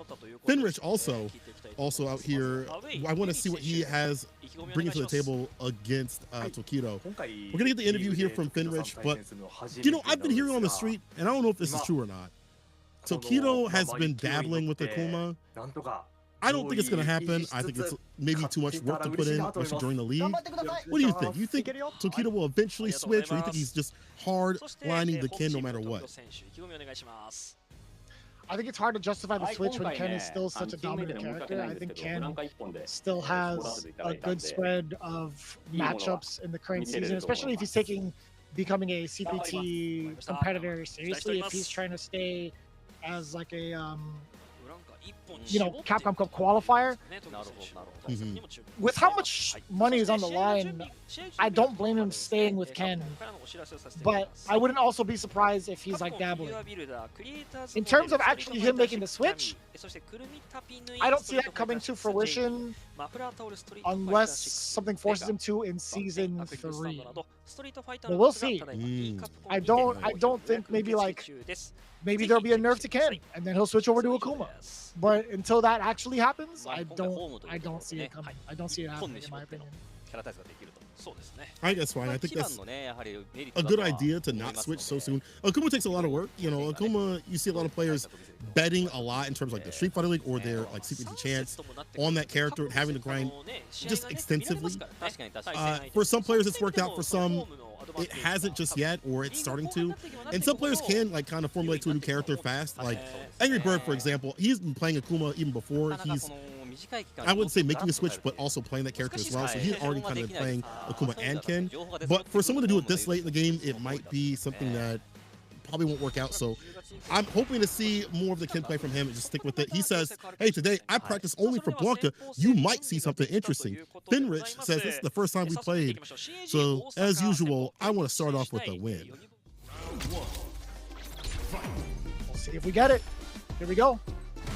Tokido versus Fenrich, game number 1 between Yogibo Reject and CAG OSAKA. Off to a great start for Fenrich, ready for the sweeps, something that a lot of the Shoto players have been going to. But Fenrich is looking to run that well dry thus far, not even letting him get up from the onslaught. So many right decisions being made on offense. And the overhead immediately after the couple of sequences. An overhead to seal the perfect from Fenrich. He's looking like he's playing a new patch of a different game. Yeah, really. Man said you want to see something interesting. It's not blocking the overhead, but it's difficult because there's so many different looks that Blanca can get up in the corner. Side switch off the Dragon Lash, gets the DP ender, stand piercer, and Jinrai. Hard for his character to deal with Jinrai just overall. Oh no! The throw recovers. Chase the walk back with the crouching meter kick, the back meter kicks as well to harass a drive gauge. Try rushing again. Stand piercer, making me angry. Level 2.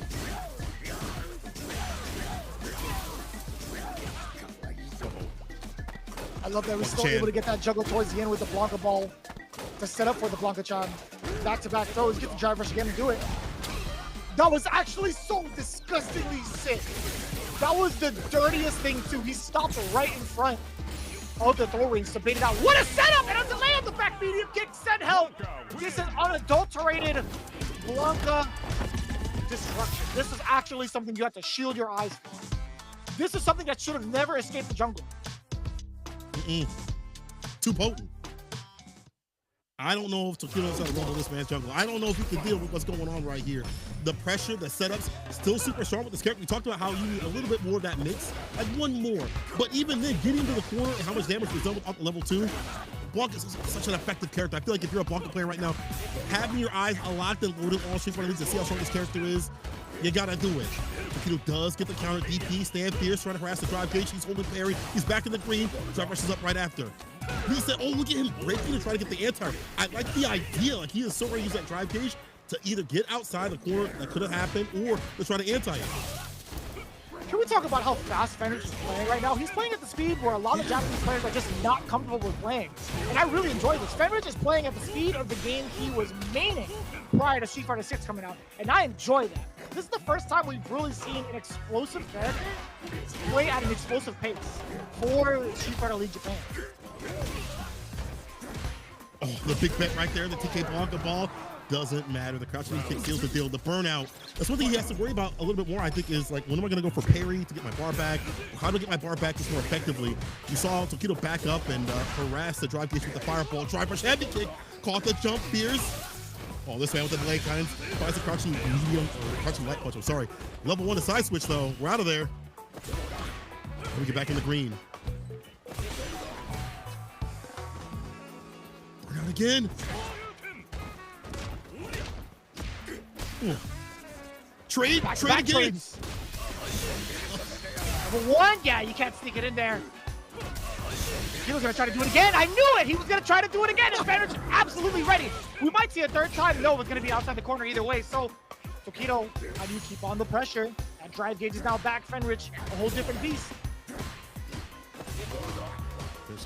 Level 2. The overhead, the interruption. He said no longer. No blessings from above. Reversal buttons on wake up, crouching light punch more continuously here for Tokido has been a rebuttal, has been such a big deterrent. I feel like if you are Fenrich, you have to find something, maybe stack yourself a little bit, look up crouching light punch whip and hit him with like a crouching medium punch, crouching medium kick, or something different, because that crouching light punch has been such an effective tool on wake up. And now Tokido playing at the same pace. Can he keep it up though? Fenrich mistiming that wake up option actually against Tokido. Just kind of forward dash where he thought he could have gotten advantage out of it from the knockdown. A little bit of a slight error. And now it's going to be Tokido who's starting to match the pace. So the crouch jab starting to be a big interrupt tool, as you had mentioned earlier. And on the way down, he actually caught the punish counter off Tokido jumping back. A defensive maneuver getting punished. In that spacing, absolutely impressive from Fenrich. But it puts him in burnout. And speaking of, yeah, big counter hits. Going for the stand jab to interrupt. I love this from Tokido now. He do that level 1. Spend all the rest of his bar. Try to go back in again for the drive impact. Gets nothing at all. Drive bar more on the side of Fenrich. Blade jab. Looking for an opening drive impact. Caught him blocking. You lacking. Let's get cracking. It's Fenrich on set point. As soon as he breaks a little bit in terms of the pressure, Tokido's like, wait, what's going on? Gets the drive impact. No reaction here from Tokido. Set point for Fenrich.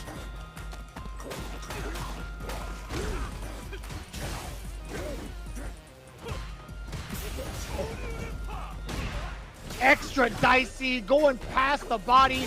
You saw the uppercut come out. Counter hit from the side of Tokido. You actually might be dead. The side switch, the mix, and Houdini. You can't even see me. Oh my God, it's a perfect Fenrich. Don't tell me Blanca can't work, because this cat is cooking. Apron on, he's in the kitchen. Fenrich putting the pressure, the amount of speed that he's playing at, in the mix-up in the corner. This guy, Fenrich, is amazing. Exactly what we mentioned, man. Exactly what we mentioned right before it happened. As soon as this is happening, as soon as level 2 started to rip, it might have just been lights out with the kind of answers that Tokido was presenting with his Ken. It was only a matter of time before he got schmixed, and that just happens, man. You know what it is? I blame the brand new patch from DVFC. This guy Fenrich be playing at a whole different pace as if he got buffed. And I like that. This man was everywhere. He couldn't tell the difference between Drive Rush and Dragon Rush, bro. Oh, man. But I like that pace, though. I feel like if you're a Blanca player, that's the way to play right now. It's like you have to play at that fast pace. You have to keep them on their toes continuously. I do like these level 1s continuously. See, like, there's a drive impact right here. to catch him lacking. And that's, again, Tokido just not being able to keep up pace. There's so much going on. Mental stack is way too high and was able to get that side switch for the mix. That is the first game to Finridge. Listen, you said you practiced for Blanca. We might see something Tokido. All I saw was Finridge getting a big W right there and just hitting that 120 right now. Eita, we talk about fast-paced players. Eita is one of those cats to play also at a very fast pace, every wild style, especially on Wake Up. Cannot control this cat. But this is the first time we've seen him play at the league. Now, we've seen him play Street Fighter 6 on a stream. We've seen him in inter-tournaments every so often. But in the league, it's a different sort of sauce. So I'm wondering to see what his Akuma is like when put with the pressure of having to fight for a team. Coming up next, this is something we had anticipated a little bit earlier. Torimeshi as the big counter pick against Eita's Akuma, which is kind of interesting because I feel like Torimeshi has had such an interesting spot being on the home team. I think he's more so the benefit of the counter pick in comparison to him being on the away side and being target of the counter pick. I think this is something that's also been highlighted a lot. Torimeshi has had so much practice against so many of the Akumas in Japan with this character, and it makes it so interesting to see how it's developed. I think, to be honest with you, Dawson has a pretty decent time with only the way that Torimeshi had been playing. In my opinion, I think there's been something in the water in Japan where Dawson players just seem to have the slight upper hand against Akuma. But this is like, I feel like, Japan specific. I don't know how it is with any other Dawson players in any other region, but Torimeshi seems to have the formula down pat. There's not that many sim players left. You know, you see like what EU, you have Mr. Crimson and Garnet. And I see that matchup happen every so often, but I definitely want to agree with the fact that Japan has it on lock in terms of how to deal with Akuma. It probably is part of it, being a lot of the top-level players playing Akuma, but also Torimeshi has been such a grinder in terms of understanding matchups, having the right tech, and always being so flighty and so movement-based that it's hard to kind of lock him down. I want to see how Ada deals with this, especially when you don't have the health to kind of make those wild bust-outs that you like to. Torimeshi will definitely answer in kind, and I also want to see how Eita gets in with Akuma. I'm expecting OD Fireball, expecting the Fireball pressure. Buffer will stand fierce outside the distance against a limb, the drive rush in right after, and maybe you don't get a follow-up, but you'll get your, like, at least close to CQC, close quarters combat that you'd like to have with that character, like looking for those moments. Ada says, I was able to play under Finrich's permission to go. So Finrich gave him permission slip to go on the field trip of busting ass.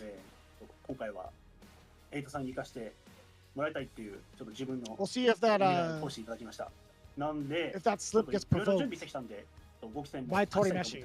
Right, we'll see if he's got the upper hand in this matchup truly, because Eita can also be unpredictable. I think he's of the camp of Kazunoko as well. I think there's a lot of decisions that can be very unpredictable from the side of Eita. He can also play at a very, very fast pace, and sometimes calculations just go out the window, right? He's not here for summer school mathematics, he's here to play. So we'll see how it goes. I think personally between Torimeshi and Eita, it's a well-balanced match between the two, but in my opinion, from like watching a couple of the highlights in terms of watching like CFN from Torimeshi, I think this might be a little bit harder from Eita to make those type of reads, especially with how slippery and defensive Torimeshi can be, even up close. So we'll see. Like, even if he's on the offensive end, right? If Torimeshi decides to move on in, there are some deliberate delays to his offense that really force aggressive players to double think, or sorry, to think twice about their strategy. We saw also on defense, like he's able to time his like a hop over against like a DP, the jump heavy kick, where he usually uses it against like a throw. He's using it against a reversal where it's like a very awkward angle. And Torimeshi, again, he's a tech master.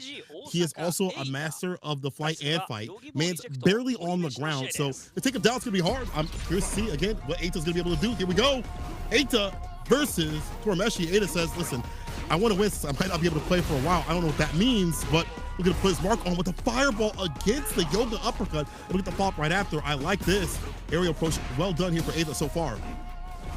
I like the layering thus far, but it was Torimeshi who actually had the upper hand, going for that dive kick against the light strings from Eita. And again, Torimeshi specifically asked to go against Eita.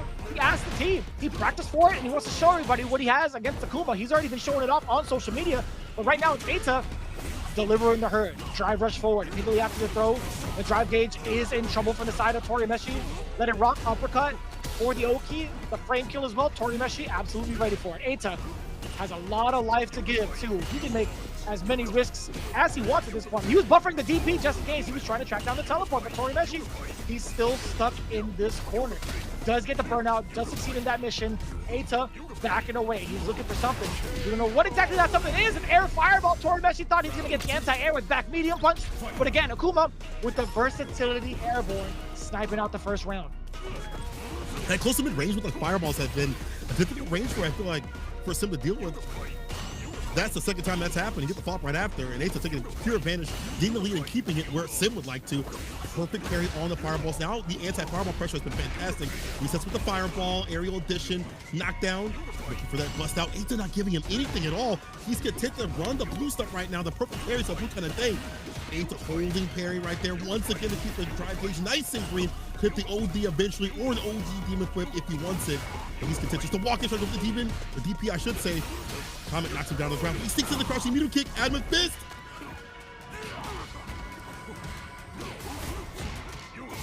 Oh, what a jump out from Torimeshi. That was absolutely everything in terms of getting around that string. Hit or miss, I think that was very, very brilliant from Torimeshi. Eita actually thought he confirmed it, or actually was going for a route where as if he confirmed it. But seeing both level 3s on deck makes me very uneasy, and I love the regular parry to cover both options. This should be enough, more than enough damage.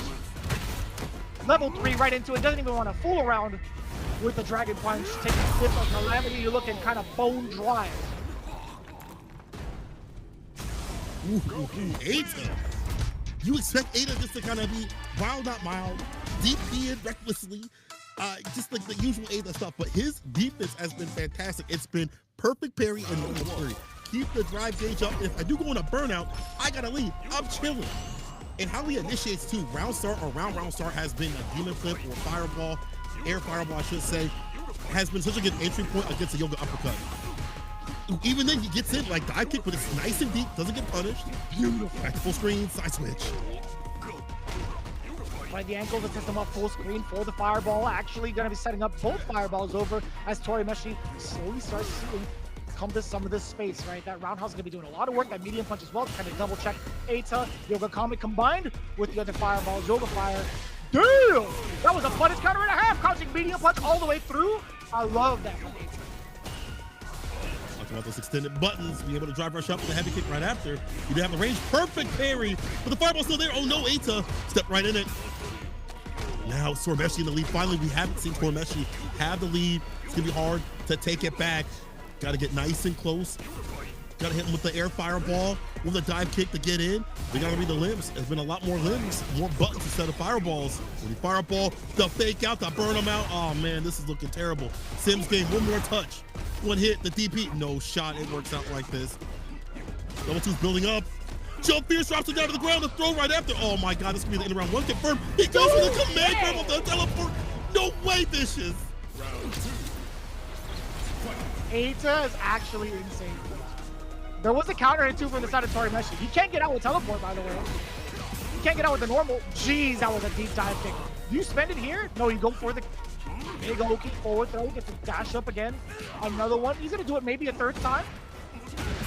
Torimeshi called it out. Away jab. Counter Admin fist. One more interaction into the level 3 for the victory. Yeah, it's gonna be right off this. Another level 3. This time to seal the deal. Eita may not be able to play for a while. He never put his mark on right now. Beating Torimeshi and doing it in fashion. Listen, this is the second time we heard somebody today say, watch what I'm about to do and get absolutely clocked. Oh my God, what a fantastic match with the side of Eita. Switching up in terms of his stylistic way of how he plays, and then also, honestly, his defense against the fireballs and getting the lead. Look at Eita, you can't even believe he won that.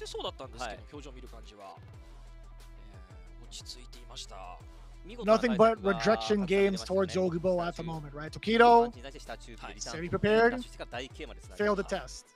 Torimeshi tried to pick up and follow suit. Also failed the exam. And then, to be fair, man, Eita, I expected him to be a little bit wild, but this was actually pretty nuts. In terms of his stability against the matchup, the recognition of what Torimeshi wanted to do before he could even do it, that was truly the biggest finesse that we've seen thus far. I've never seen anybody fight back from that type of like deficit from that specific round the way that Eita did. It led to all of this too. The fact that Torimeshi pressed the button after the Demon Raid slide, you know he's plus. Any type of special move that looks like that, you know it's plus. You are not allowed to press buttons. But it was a guest situation too. I mean, to be fair, I think there was just one touch. Obviously, we saw it, and it was a touch from a light. It was a touch from a jab. It's tough to call. Yeah, that is. Eita also played a different sort of format that I don't think many people expected. So we have to see how Akuma beats him, and now we're going to see what happens if we get the tiebreaker or if CAG walks away with 40 in their pocket. I think at this point, Akira, you put up Akira. You let him cook. You let this man just try to run down that aggressive wall, but then put it with Lashar. Yes, sir. The golden This guy's been a machine. This guy's been the Rocky Balboa to everybody. He has been the boxer to look out for right now. I know not really similar in terms of play style, or at least in stature. Rocky is more of like the block with your face. I feel like he's more of an Apollo Creed. I think Lashar, in terms of Ed, I think he's more of an Apollo Creed. There's a little bit more style to him. Except without the Ivan Drago matchup, you know? This is Apollo Creed in Rocky 1 and 2. He dies. I don't think Lashar's gonna die though. I mean, this man has been so informed. Even the last time we saw Lashar, he beat Cammy, which many people think that's not a good matchup for Ed. Even though he feels like it's good for Ed, I still don't think it's good for Ed. He played that in a way, it made me pause and be like, maybe you got something. I think Lazar's just clean. He's just clean and pristine. We've talked about how when he finds a character in that clean play style, he's able to operate and also operate on his opponents and just dissect them continuously. He's so good about his drive gauge usage, his level 2. He's so...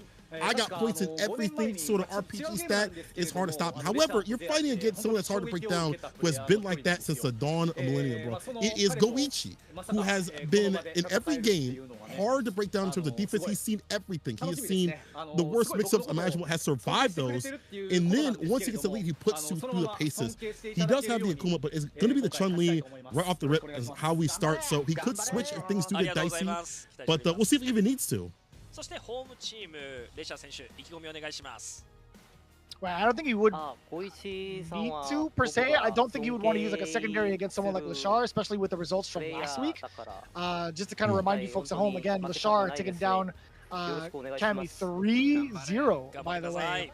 As to whose Cammy that was Mizuha's Cammy. Again, that same corner I had talked about earlier. I think Goichi, just to kind of harp in on it, again, he's one to play out the clock. He's definitely been one to play defensively for a while and also kind of like maintain that positioning. He doesn't mind playing it down. This is going to be a very long match potentially. But talking about the matchup itself, Chun-Li versus Ed, I think Chun-Li alone with the amount of normals that she has that like really outreach a lot of the cast kind of goes out the window. I think Ed could do a great job of harassing with flickers. I think Ed's fireball game is a little bit more dominant than Chun-Li's. I think the speed of both fireballs in comparison are very tricky to get around, but Ed's is much harder in my opinion. So, I don't know, I don't see a lot of Chun-Li's even favor this matchup either. Yeah, I don't think many Chun-Li players are like citing this matchup to be fun for her. Plus, the fact that her jump is floating, that means it's easier time for the Ed DPs to shine. Easier time to anti-air. So, taking the sky is going to be even more difficult. But here we go. We'll see what happens in this match. CAG, OSAKA, we're going to walk away with a 40. Lashar looking to stop that and bring us to another first to death with his Ed. The rush. A lot of respect from both ends for this character. Again, we talked about what happens between these two in neutral. And I like that. Yeah, that's pretty much taking it against Lashar and his habits and what he wants to do. I love that perfect parry and implementation thus far from Goichi. That trade-off, I thought that was going to be a trade combo from the side of Chun-Li, considering there's an OD fireball. I love that counter conversion. OD uppercut to get off of me. Goichi willing to take the risk early. Very delayed tech from the side of Lashar.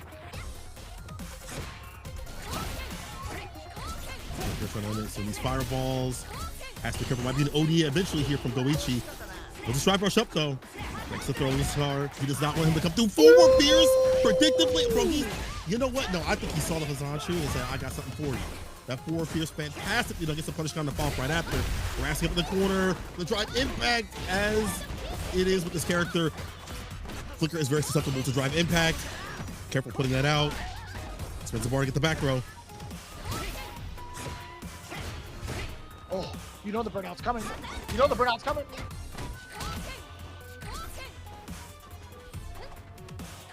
Oh, it's so tough. Lashard backing away as well. Release himself from one of the ropes to the other. 9 seconds. Are you gonna outlane someone like Goichi? You're gonna outlane someone like Goichi? What a block. Yeah, you hold this throw. ODDP waited and baited, decimated at the right time. 1 second left on the clock, makes him drop. Goichi. Man, any other cat would have broken down in that scenario. Would have got hit with the ODDP. Well done, well called out. Backdash? Oh, I thought he caught the kill rush. That was such a good idea from Goichi, just a little bit short. That's kind of rough. The Shard gonna have an explosive start too. And I don't mind this. You get the life lead, you come back from the round deficit. This is pretty huge, considering they're both at 0 bars as well. And less to worry about in terms of drive gauge for her. Whip punish against the Stanfierce, backed up. Tantalized him to make sure he set off that butt. Try to get the stomp, will come on the other side. And Lashard bringing it back. All because he hit that level 3.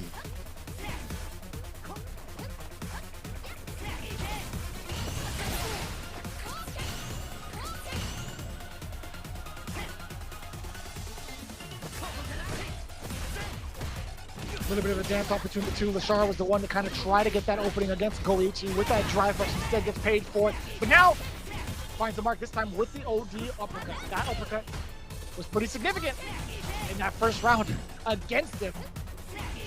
Still having the tenacity to let it rip against Goichi. Pretty good. And I love the stand jab too against the drive rush. Goichi's defense has been very active. This one bird kick, get the monkey right after it. There's a throw. Another throw. One more catch. Delays just a little bit, looking for that reversal. No rebuttal. Lashard caught up in the corner. A bit of whip punish, but still, Goichi with the lead. Throw the backdash. He read it too. OD, you're on borrowed time. Oh yeah. Awkward interaction here, but still able to get a decent amount of bounces actually from the other side. Well, that's more than fine right there. And with the fireballs defensively, a wall, a plasma. Deleting those buttons off the table. Very smart stuff from Goichi. That was actually kind of sick to see that slight change up to the ender from Lashard.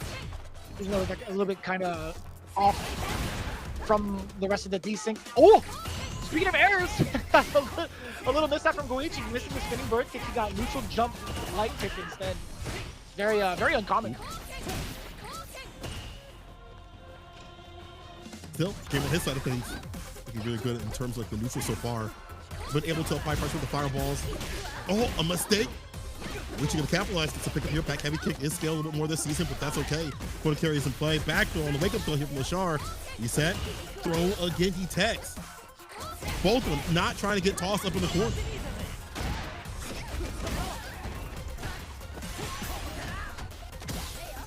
Mission accomplished. Does get the burnout on his own volition. Lashard, what are you gonna do to keep on the pressure? And ooh, okay, I was gonna say the damage off of the chip, but no, it's interruption from Goichi off of the stand jab. Let's see if he can find a way to thread the needle once more. No, Lashard's keeping it too tight. You know it too. So Goichi actually shaking his head vigorously. I think there was a moment where he did crouch jab and try to go into super. Perhaps against the drive impact given from Lashard, just based off of that reaction, but fortunately I should say enough, Lashard does get that first round instead.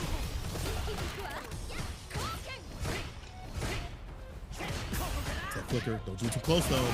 He does get close to the normal said. On hit, cycle puts that level 2. And it's like Nike getting a full amount of corner carry. Kill rush, dash up, did he bait it out? No, he got hit with the Sultan. Oh my God.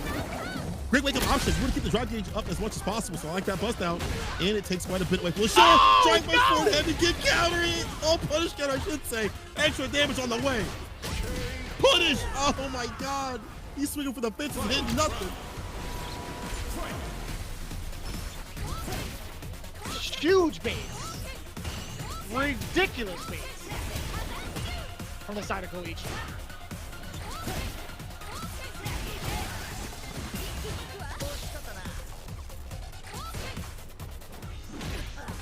Oh.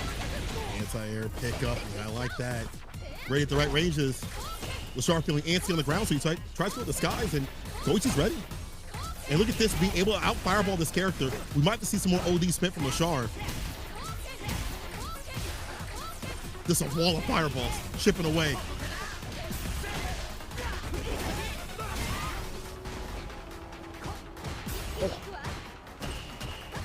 Yeah, just for the side switch, I like that. Switching up the strings. I don't think Lashar expected that at all. Counter up again from Goichi.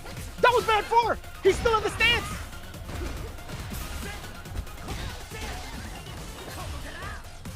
Or at the bottom. Both sides. Walks right into a button, but nothing big. Drive impact right back. Try to catch a button or a flicker. It's a fist to the face instead. String bean. Damage like a lean here, right here. Lashar. And I like that. He's been stagger step a little bit more in the corner. He knows that drive impact could be coming through. It less than previously. This time, no more. Not nearly as often. Holding back just a little bit. Wait for that drive impact to come through. It's game to game now. And we're going back, I wonder, to the character select screen or taking a break. I don't know. I don't think Goichi should switch. I think you're right in terms of like stay with your main. I don't know if an Akuma at a secondary level could take down someone like Lashar, who has been practicing against some of the best Akumas in the world at EWC and in Japan in general. So I don't think a switch is necessary. I think it's just a switch of style more than like a character.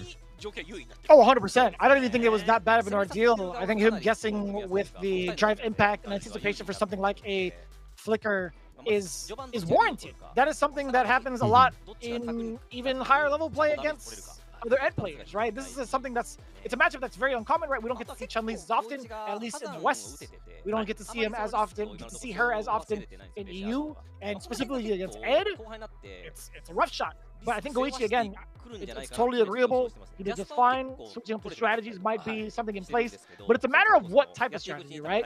I don't mind seeing like an aggressive Goichi, but Lashar is just more than ready for that. I think his reactions and his reactions and strategies to counter aggression is some of the best that we've seen in terms of like the counter pull game.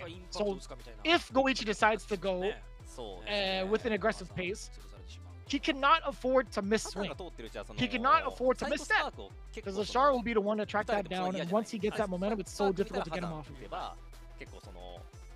like the final pressure here from Goichi, defensively up in the corner. I like it neutral. It's just closing. Like, sealing the deal has been getting increasingly more difficult. As you mentioned, like, you have to be able to finish the job. When you're given those opportunities, like, you have to be able to close things out, especially at the very end. And again, that's going to happen, as you mentioned. They're going to stagger a little bit off the flicker. They're going to bait you into that drive impact right back. And damn, what a bait right there, able to drive rush underneath. You thought it was a fireball. You thought it was a flicker. No go, Bozo. Drive rushes underneath, gets a punish. But Goichi right back in the seat with the Oki. Jab, jab. And nothing real big right there, but I do like him. You're saying that pressure. Back to mid-screen with the fireball. Wall of fireballs, I should say. Perfect parry, though, again from Lashar. Going with the Hazashis. That's up for him every single time.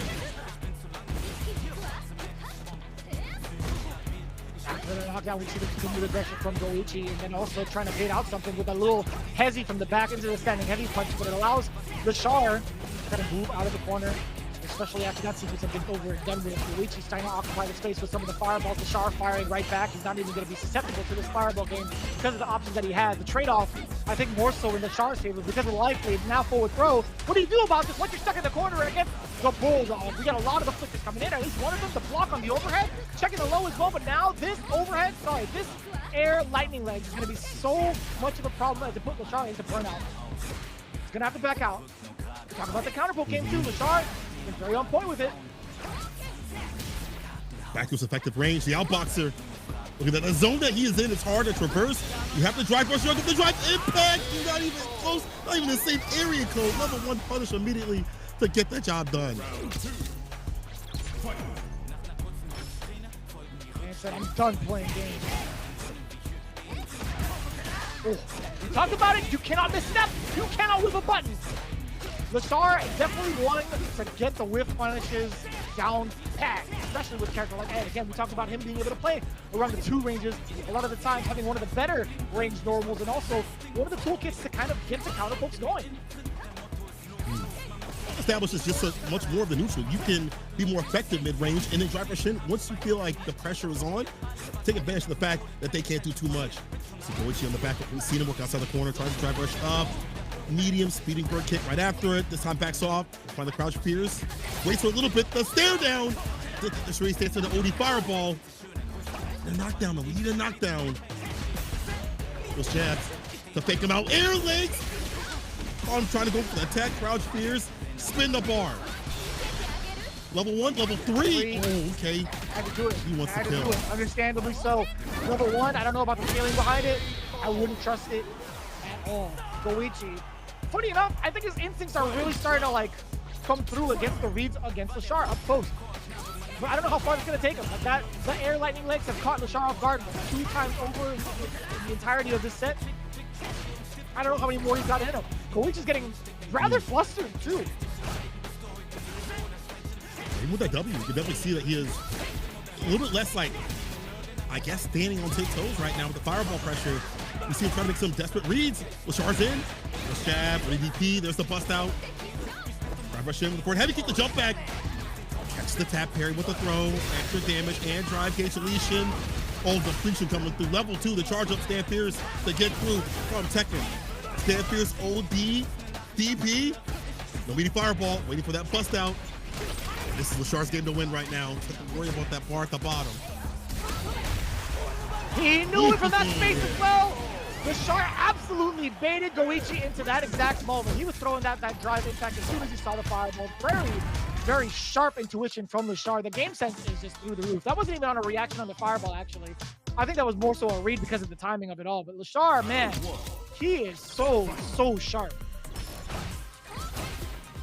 Acclimate to the frustrations that Goichi has presented, taking away that fireball plan from the corner. And again, you cannot whip a single button anywhere on the screen, it feels like, against Ed. The damage, it's not about that. It's about getting a knockdown. What? About kill rushing right back. You get the cripple. Oh, but nothing big, though.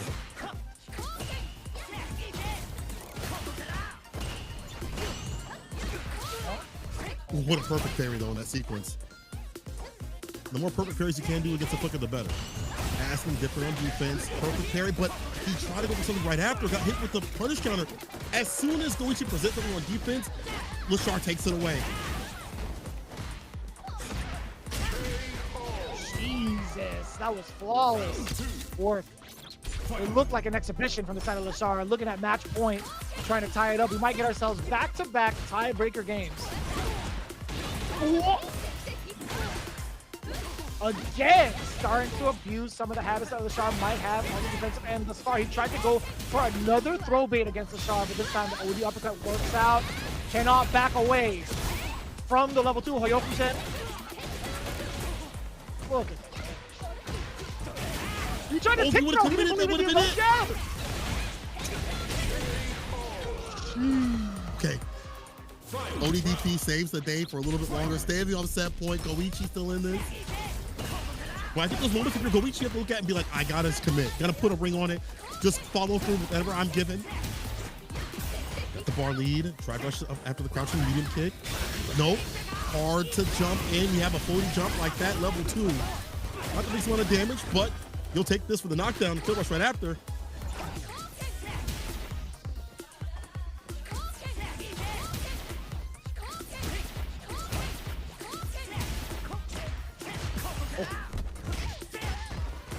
Thankfully enough, no big counter hit conversions against Goichi. However, being thrown into the corner might be even a bigger ordeal. And I love that. Yo, Lashar actually wasn't ready for it. The OD Hazanshi. But Goichi, again, getting counterpoked for his trouble. Lashar has been wanting to snipe out some of these normals. And I love the explosiveness too. Goichi still not backing down. Still stuck in his Serenity stance. Jump back jab to reset the position against Lashar. Just sits in front of him, trying to stare him down. I don't know how much staring is going to do for you in this part of the match. But Lashar, he's willing to play that game as well. Bar at the bottom.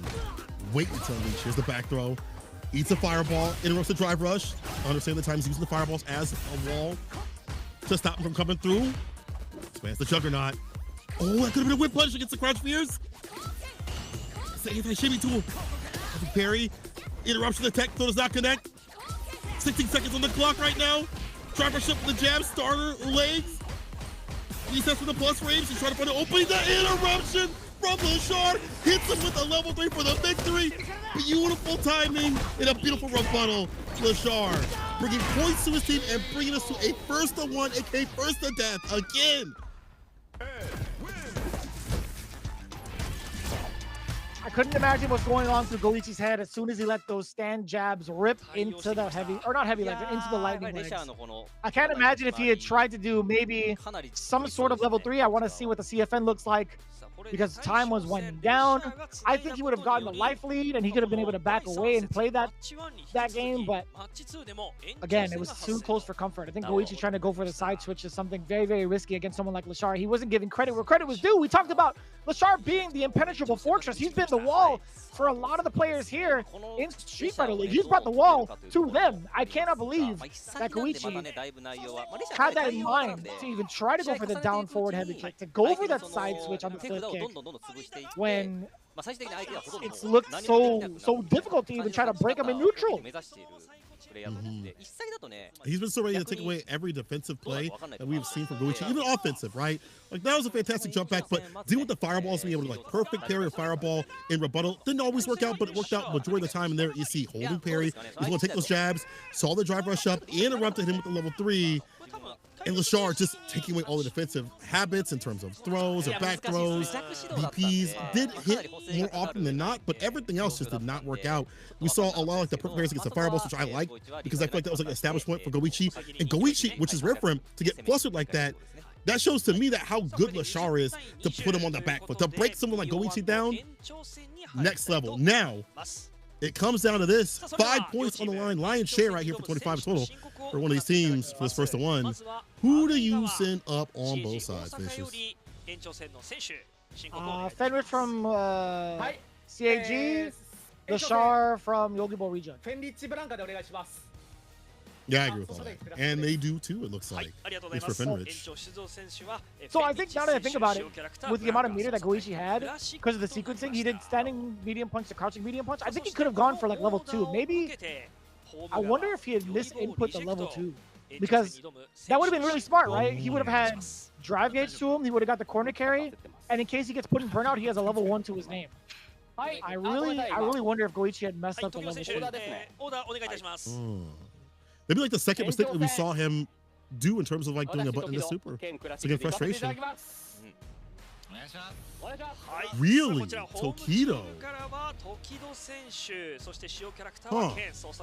After what happened? I guess he wants his revenge. But that was such a dominant game from Fenrich, though. Maybe Tokido has found something in that matchup, found something he should do, or remember what he was going to showcase to the world. I'm not sure, but after what happened, I don't know if I'd set up Tokido like that unless he really, really understood what he needs to do and understands what to do in a first one, especially. Because Fenrich ran over him. He was roadkill. Oh, he ran over him twice. He picked up his body and did it again. He might do it again. It might be even a third time. The first game was an onslaught. It was, yeah, it was murder, man. That I feel like Fenrich needs to be talked to. He's like, listen, man, you can't be playing that hard in front of a live audience like this, bro. At least in Japan. I don't know what the rules and regulations are in Japan, but some would consider that a little bit past a misdemeanor. You might be facing charges, my man. Fine. Possible life. That absolute beating that went down. I don't know if Tokido knows how to play at that fast pace everywhere on the screen. In the corner, he's one of the best at playing in the corner, I feel like, and disseminating people up in the corner. That's great, but it doesn't really happen that often for him in that matchup. And so I'm wondering, how is he going to get Fenrich there? If Fenrich isn't presenting the buttons to whip punish, if Fenrich isn't allowing that for that to happen, you know, stand fierce, heavy kick, all that good stuff doesn't really happen just in general. Is Fenrich putting him in the corner and him getting antsy on defense? I'm wondering with like the mid-screen, how the adjustments are going to be here for Tokido. I feel like that has not been too solid for him, at least in this matchup thus far. And Fenrich has been rumbling in the jungle everywhere. Everywhere is his jungle. Everywhere is where he lives. Everywhere is his hood, it feels like. So I want to see the adjustments, but again, I'd like to be proven wrong. I like Tokido to show me something different, but usually I want people to have their revenge. Not this time. I think this time, unless you were the training labs showing something to your team, being like, okay, I definitely got it this time. I don't know if Tokido going up is a good idea. This is one of those. Maybe we'll be proven wrong, but Fenrich just, you ate him up. I'm kind of scared, Senkola. Can I be honest with you, man? I'm not really afraid of a lot of things in life. This one right here is probably going to be the first thing to scare me. Tokido stepping back up to the plate against Fenrich. Like, I've been a Halloween Horror Nights at Universal, baby. I am, you know, I'm tough as nails. All those scare actors can't get me. I'm lying. But I think this, again, I think this is a very, very scary sight. I literally do not know what Tokido could introduce for his gameplay style to keep up with Fenrich. This man has been playing games where they have instant transmission. I don't know if you built like that, Tokido. Also, the way Tokido plays, we're thinking of like aggressive Kins. It's like Armper, it's like Angry Bird. It's like those kinds of players that, like, that's how they play. I don't think I've ever seen Tokido play that aggressive, either around Star or during the match mid-screen. In the corner, it makes sense for him to do that. But, like, in that sort of fashion to keep up with Fenrich, bro, I don't know, man. I just, I'm with you. Got me shaking right now. Got me nervous. I'm more nervous than I think Tokido right now. I don't know if he knows how deadly this can be. I don't think he understood what happened to him previously. I think he still has, you know, a little bit delayed in terms of what's going on. We'll see, though. Currently trying to figure out, it might be a slight technical difficulty.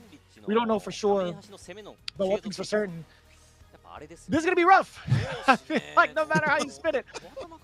Tokido, what else can we really say about the matchup at hand? I think there's a lot that's already been kind of like spoken upon. We are going to get a little bit of a, I'd imagine there's going to be some sort of like talk from the side of Fenrich. No, perhaps we're just going back and forth between cameras. All right, cool. Well, either way, they're still trying to figure out the situation between the two players. Thank you guys for been joining us for match 2 of CAG Osaka going up against Yogibo Rejects. It's been quite the interesting journey that we've seen thus far, because Yogibo Rejects, again, we talked about how much they've been like the favorite in regards to their team composition. With the inclusion of Lashar opening up the borders, allowing South Korea to be a part of a legendary event. I think this is a very, very interesting outcome, though, with CAG taking the helm with the first 2 games and falling short towards the end of it all. It kind of goes to show you that a lot of the examples here that you know, the most powerful team can win, or the most powerful team is expected to win. 1, those results have been turned on their heads, but 2, it's like, who truly is the most powerful team? Like, every team composition has been taking out the other in a very surprising fashion thus far. It's been so unpredictable. It even says so on the points between these 2 divisions. So, with the way things have been turning out with Division F, I mean, alongside Division S as well, it's so hard to call who's going to make it into the playoffs, especially with only 3 days under our belt in totality, right? Day 3 for F Division, Day 3 for Division S as well. I think it's going to be like this the entire time, too. I feel like it's going to be such a big back and forth, considering how strong all the players are out in the land of Japan and how they've been pushing the meta every single week. You can tell how much they've been grinding, how much they have been, you know, putting so much work into their, like, their overall game plans, their character matchups and things like that, their strategy out here for Street Fighter League. The fact that people are winning their away games more continuously than their home side shows to me like people really are giving their all for this, even when put on the deficit. You know, even matches where I thought were going to be in favor of certain characters, it didn't really matter because people have strategies for those things also as well, like Lashar being one of the pivotal points for that, winning the Kami matchup, and also being such a big star on his team as well. If we have the MVP, I think if it's not Hikaru, it might be Lashar. Like, it's starting to get to that point where Lashar is starting to be considered for that. I think maybe Rookie of the Year, possibly. Maybe that award. Can he win 2 awards? We'll have to figure that out a little bit later on. But either way, the fact that we have these players out here continuously grinding out and showcasing what they're doing with the characters is such a cool thing for Street Fighter League. It's cool to see it go to the limit to like these, you know, first to death scenarios. The second one we've had today, I like to see it. I like to see these teams go at their very best, like the very limit, to see who's going to get that little bit of 5 points. The blowouts are definitely cool every so often, but it's cool to see the teams get stacked in equality. Even teams that are like on the maybe shorter side in terms of like accolades are still putting in work, like Fukushima Ibushingen. And the other teams that people didn't expect to win, Hiroshima Team Itsuka. These teams are still cooking up more than what people thought before Street Fighter League happened. So we're gonna get an interview real soon with these players. I'm very curious to see what Tokido's gonna say. I think Rich will probably say something like, "Yeah, man, I'm back up to play. I'll beat him." But I'm sure Tokido's gonna say, "I got it. I've watched his CFN. I've studied the tapes. I've studied his DNA down to the nitty gritty. I'm the FGC scout. I've scouted everything about him." But I'm curious to see what Tokido's gonna say in rebuttal, or just in general about the matchup. I just don't know why Tokido is going up. I'm very curious about that. I actually wonder what the delay is in regards to what's happening in the realm of CFN. I think currently custom matchmaking might be down temporarily. I don't know if there is a slight maintenance or not, but I was watching another Japanese streamer mentioning it. They were talking about how there is something going on perhaps later on, but let me see. Hold on. Let me go to good old Twitter real quick and then check out Capcom Fighters, just like everybody else should. I know that they also have that kind of news over in Capcom_esports, but I want to make sure I'm able to read it as well.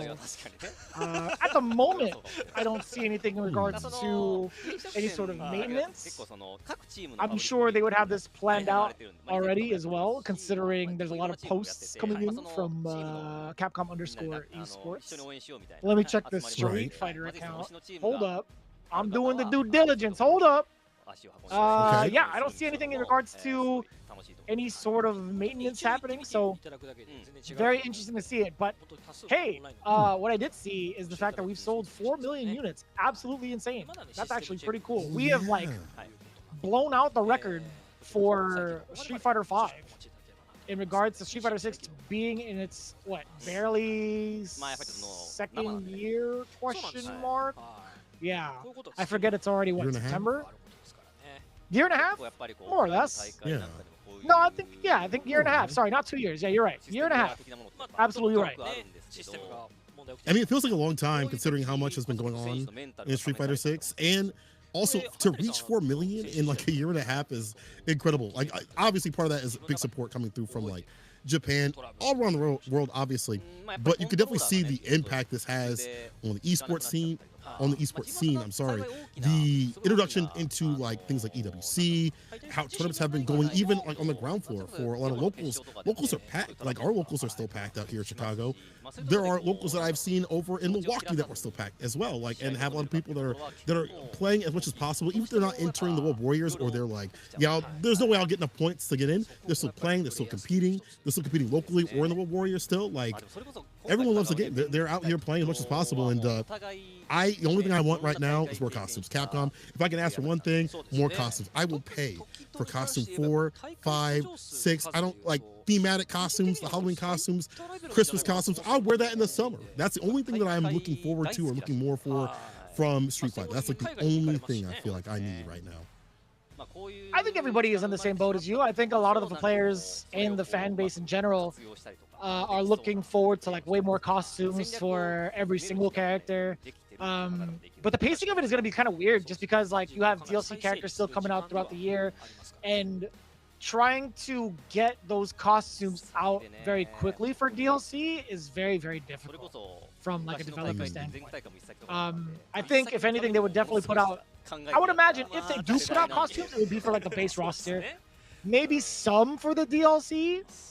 Like the first year, I don't think there would be any like big costumes coming out for like Bison, Akuma, etc. Actually, no, Akuma is part of year 1 technically, so I think Akuma is well within the threshold. I don't think Bison gets maybe another outfit. Terry's already got like an alternate with his Garo version, so that's a tough call. I think if it does happen, it's just going to be for the base roster, maybe year 1. So I agree with you though. I would love to see a little bit more of a shakeup too with like colors. I would love to see a little bit more of a shakeup with like the costumes. I think what had been mentioned too with the Terry patch, I'd imagine people are anticipating somewhat of a balance change amongst the current characters, that are rocking out. So I'm not sure how that's going to be playing out. I would love to see a little bit of a change in regards to some of the DLC. Actually, no. I want it pointed towards the base roster. As strong as the DLC is right now running the meta, I would love to give more tools to the base roster to be able to combat the tools that the DLC currently has. I think that's the way to go. I think nerfing the DLC will take away a lot of the interest and interesting features that the characters have currently. I think buffing the base roster would allow for a little bit more expression to face off against the current top 5. I mean, we've seen that kind of welcome a lot of the grapplers back into the fray, getting their introduction into life in the CPT, Zangief. So I think the direction right now for the rest of the cast needs to kind of like follow suit, in my opinion. Give Jamie some more love. Okay, I'm lying. Maybe not Jamie. Give Mano a little bit more love. Give Ryu a little bit more love, even though he's won the patch no lottery, right? I'd agree. Like, it's not a lot of love either. It's like a few things you change here and there, a few adjustments to help them fight certain matchups, maybe help them punish Scissor Kick a little bit better, or what have you. But I agree, like, don't nerf the DLC. Like, it's cool that they're strong. It's great to have characters come out and they're good. You don't have to like wait for them to have a balance patch, or like, I would hope that we don't have these strong characters that just get taken down to being absolutely useless. Like, maybe I'm saying that because I'm playing Bison, but don't make him weak, bro. He's so much fun, bro. It's so cool to have a motion Scissor Kick. Maybe I'm a little bit biased on that factor, but like, I agree. Like, make the other characters strong so they can fight the characters, the characters that are running the meta. Like, give them a little bit more love, but not a lot of love. And they're not too far off from doing so. I feel like some of these characters that are on the weaker side are not too far off from being to a point where they can fight the DLC or get better in terms of matchups. We've seen Manon work out at the World Warriors. We've seen him also work out at CFN offline. I don't think you don't need too much for these characters. Even Ryu himself, he has some bad matchups, Guile and a few others, but he can definitely double the damage. So, okay, looks like we are getting some interviews finally coming in. Here's Fenrich with his interview. Again, this is a first one to remind you that last 5 points for 25 points in total. Fenrich versus Tokido. We were again mentioning how difficult it is for Tokido to get this leg back because he definitely got cooked up last time they met earlier today. Fenrich, again, going to get what he is saying. He seems like he's pretty confident though overall. Also getting Tokido's words. Fenrich says, I played a close game. I hope I can win this time too. You played a what, Fenrich? Don't need to be shy, brother. We know that wasn't close. Let's be so real. I guess he means close in terms of like the actual stat line. Like 2-1. Come on now. We do not consider that too close. Like, you know, when people say it's like, I lost, but it was close set. I don't know, man.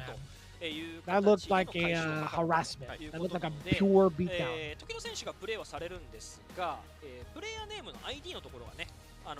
Okay, Tokido says, I couldn't do well the first game. I'll get revenge now. Are you leveled up enough to do so? You came in level 3, level 4.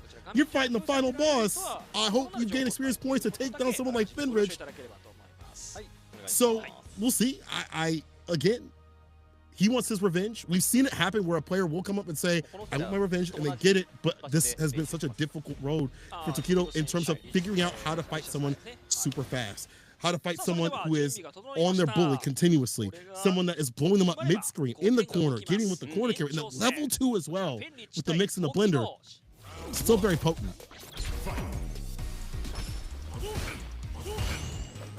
Here we go. So we had a little bit of a mix-up, right? Tokido is going to be utilizing Lashar's ID. Totally fine. Do not be mistaken. It is indeed Tokido navigating and piloting this can in a different color scheme as well. It's not in the traditional level costume number 3. But Fenrich, that was sick! Across a punish counter off the OD ball. You actually thought you can get Blanca-chan off of that? A very different look now coming in from Tokido, though. He is the one harassing Fenrich. Hold on, that OD fireball. OD DP, though. It's one more touch of your burnout. So it's one tap, a slide applied against the fireball. Amazon River Run gets the electricity and the slide after Little Mini-Me. Bro, the fact that he was able to convert, but it's still one more fireball. Run DP. Oh, you could run DP. Can he do it? Yes, sir, he does.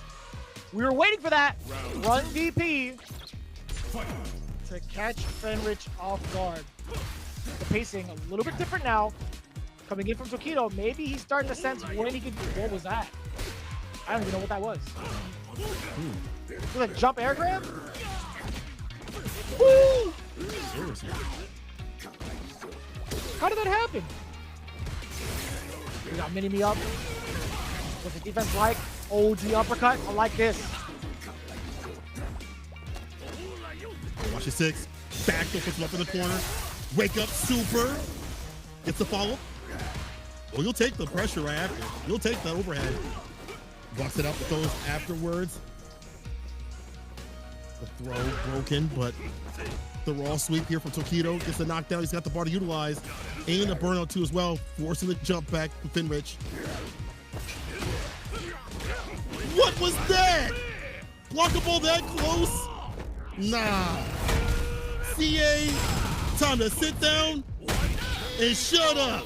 Tokido shuts us up and his opponent up, takes advantage and pops off. Gets his revenge in the end, and listen, Tokido, I'll never doubt you again, brother. It's all you, baby. I blame the technical difficulty. I was thrown off guard when I saw Lashar off there. I got caught off guard when it was a different costume. I blame the technical difficulty, man. Fenrich, he was iced for too long, brother. I'm totally kidding. It was all fully fledged Tokido. A very slight mishap, actually, not even slight. A very significant error from the side of Fenrich. I couldn't even imagine what he was thinking. Going for that Blanca ball, like there was nothing in that situation that would have solicited such a response, such an action from Fenrich. I couldn't tell you what it was in line of what he was trying to do. I couldn't even figure that out as a commentator. I would not even be able to tell you like, yo, Fenrich is trying to do something else. But Tokido, he's gonna take it. What a wild option. There are some characters that can DI some of the Blanca balls, and Ken is definitely one of them. So even that is a known risk. So I'm surprised Finrich even went for that. But you saw some weird interactions overall from Finrich. There was a moment where like the OD Blanca ball hit, and the air Blanca ball just didn't hit in the right way. Some weird interactions that Tokido kind of capitalized and ran with. But hey, he'll take this. Tokido taking it, get revenge. I'm gonna let Tokido rock, bro. Even though he got washed up before, he stayed dirty with that Ken. We're getting the interview from the team. Yogibo walking with that 25 points, led by Lashar first and closed out by Tokido right after that. Lashar, the Golden Child, and Tokido getting his revenge. That's a good showing, I think, overall. If your other teammates didn't do their work, that's okay. If other people can come up and get that W right after, like, it's good to see the other players shine through. Like Lashar, you can definitely tell is like the MVP. Tokido also being able to route things back after such a heinous defeat is a really good sign. We are getting a couple of interviews in. Looking at it right now, Akira again talking about a couple of things. His interview's still going. Actually, pretty much sharing his expectations of the team. He's talking about some of the strategies behind what would happen if XYZ character, X player would come up in the order in the lineup. He was talking about whether or not he'd be playing too. Had Goichi had gone up for the tiebreaker, Akira would have been the one to step up to the plate. But since it was Fenrich, I'd imagine Tokido looking for that salty run back. I get that. But hopefully the next episode with Division F, we finally get to see Akira shine.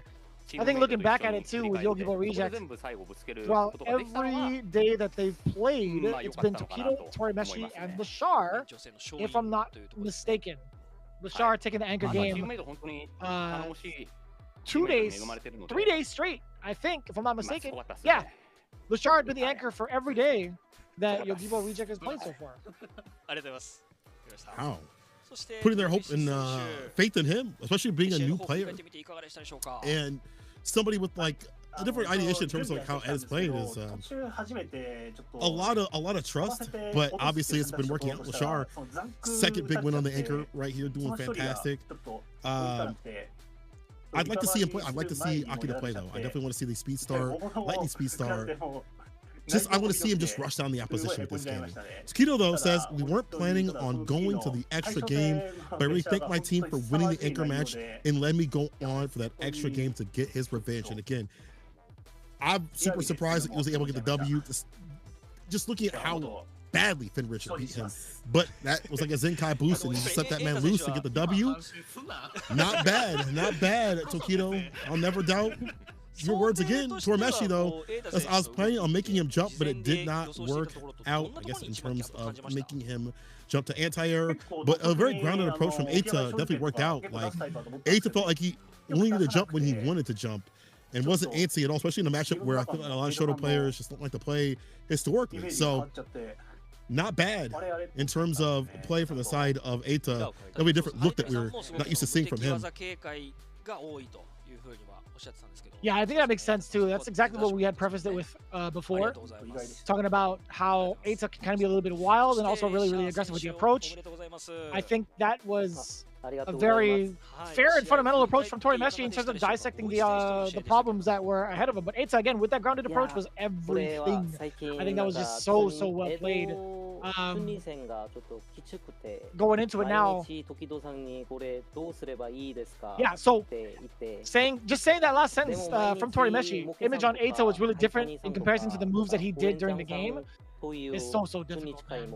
We had the same exact thing. We had the same exact facade from Eita. We've been in this slight delusion that Eita was gonna just play reckless because of the history that's been given to us for so long, right? We looked at the ancient scribe, dude. We looked at the ancient scrolls of how Eita played. This is our first time really getting exposure to him, at least to this level, on a public forum, so, or at least a public broadcast. But either way, man, very tough start for Torameshi against Eita.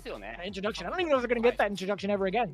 And the Char, this is also a pretty interesting one. Against Chun-Li was pretty difficult for me recently, but I was getting advice from Tokido, and I trained with Haitani against Chun-Li. Interesting. What's funny is, like, before we went to today's episode, I looked at a lot of like Ed versus Chun-Li just in case, and that was one of the matchups I saw on CFN was like actually Haitani playing with him. And Haitani was playing classic as well, so it definitely wasn't like the modern look. Haitani's definitely moved on to classic. I think he's more moved on to being like more of the like personality content creator. He's still a player, but he's focusing his efforts everywhere now. But it's cool seeing him training to some of these players at a high level to prepare for the likes of Goichi. And he really thanks all the people that helped him. Sorry. Tokido says, next up is Fave Gaming, and hopefully Akira will play the next episode. Hey, I hope that too. I want to see the Speed Star go up against Fave, and I want to see what he does against that team. They're sitting in the bottom rung right now, so I want to see that team also, I guess, step up to the plate, step up a lot more than we expect them to. Because right now, they have 10 points to their name. Fave not looking so good, but that could change today. But right now, what changed is Tokido. Man, he played so different this game in terms of putting on the pressure, the confidence too as well. Yeah, there's the run DP. Got in the right angle, right spacing to do so. And then punishes a real bad blocker blow. I'm surprised Finrich had done, considering how strong and how sturdy he was previously. Very weird. A huge turnaround too with playing in a 1-to-1. You get some of the crazies out. You know what I'm saying? Like, I think Tokido just had like a good amount of time to reassess. That's what he had going for him. I still think the ending was a little bit off-putting from the side of Fenrich. We don't really see something like a Blanca ball in that manner ever. And on top of that, I think there was a lot of like the technical difficulties and waiting around that kind of like had taken away some of the momentum from Fenrich. I'm not trying to make like super excuses or anything like that, like anything crazy out of the woodwork, but I think that Blanca ball was really it for me. I'm not gonna lie to you guys. That was a little bit off, but we still go, right? The show goes on in match number 3. VARREL versus Belc FAV Gaming. That's something you could expect coming up. It's going to be very interesting in regards to where they're at in the rankings, right? Both at the bottom currently with a very small differential between the two. VARREL up 10 points. And we'll get those teams ready in just a bit. In regards to the composition, it's so fun to watch, man.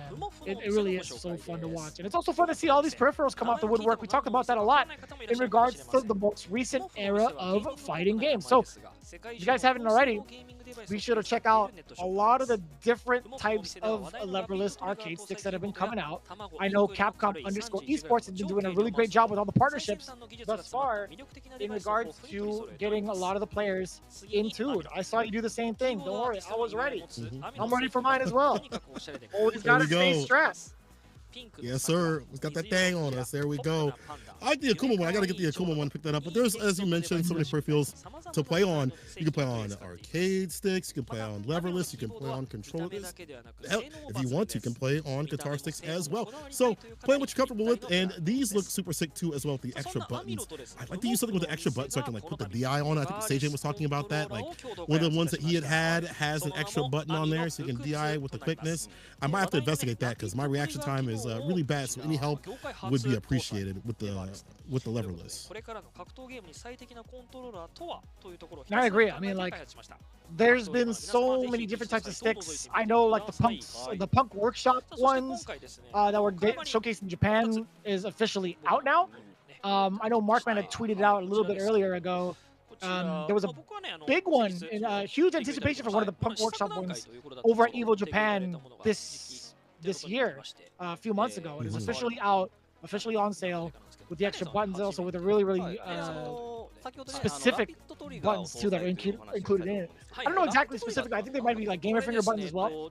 But a lot of different products coming out in Japan. I want to try to. I'll be going to Tokyo towards the end of this month. I want to see if I can try to pick up a Punk's Workshop one, or at least one of these too, just to kind of test it out. But again, there's just such a plethora of different choices you can make. And funny enough, all of them work out at a pro level. Like, I think, if anything, the big takeaway would be like you can play on controller and find success because there was a Capcom Cup champ who's done it. You can play on the traditional stick because we've seen champions before use that. You can play on leverless. You see guys like the Shard do the impossible with leverless. Oh yeah, the side switch, like he puts the directional pad on the right side instead of like the left side, you know, it's whatever you're comfortable with. So again, there's so many options too as well all around the world that you can pick up, and all of them are of like great quality too as well. You know, even the ones that are on the cheaper side, like my boys at SGF devices have sort of like a cheaper leverless, but the quality is still fantastic there.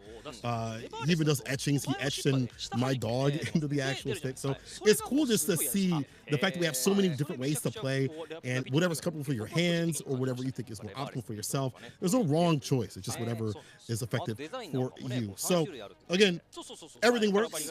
Don't feel pressured to get something, but I would say test whatever you can. If you go to a local, you see someone with a leverless or a stick, try it out. Why not? Like, see if it works for you, if it might work for you. You can also play more than one peripheral. Like, I know that you said that you play also stick and leverless both at the same time, I feel like, right? Am I not mistaken? Yeah, so majority of the time I'll play on stick.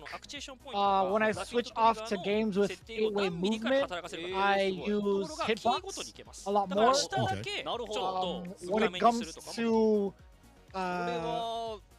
I think I've played like a little bit of like some of the anime fighters also on pad. It all really depends. I think I'm so used to playing the pacing of Street Fighter on a arcade stick that's been like my peripheral of choice. Whereas learning another game with like 8-way movement, I think having a hitbox has the most benefit. Then playing like any sort of anime fighters, I want to make sure my wrists don't break, so I'll just play on pad. That's fair, that's fair. We'll be playing on pad when Monster Hunter Wild come out, bro. I'm looking forward to that so much. It's cool that Capcom has so many things outside of fighting games too as well. Monster Hunter is definitely one I'm looking forward to. If they're making more Resident Evils, I'm there too as well. But there's so many things going on in land of Japan also, as they have cool merch. Even outside of Japan, all the cool stuff for Street Fighter League and beyond. Heck, I'm even wearing a nice little Capcom Pro Tour shirt. All the merch for Street Fighter has been super sick, officially licensed as well. As you do as well. Yo, I wore that last week. Yo, the shirts for Capcom stuff have been absolutely fantastic. They keep dropping more. But it's time to drop our last match real soon after this break. VARREL versus Belc Gaming Coming up as our final bout of the night, the bottom teams, I should say, on the way. We'll see who gets the lion's share of the points after this break. People, do not go anywhere. We'll return. More Street Fighter League Japan coming right at you. 本日の最終試合マッチ3バレル対ベルクファブゲーミングの模様をお届けしてまいります。再開は21時44分頃、21時44分頃を予定しております。それでは一旦失礼いたします。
Here comes a new challenger!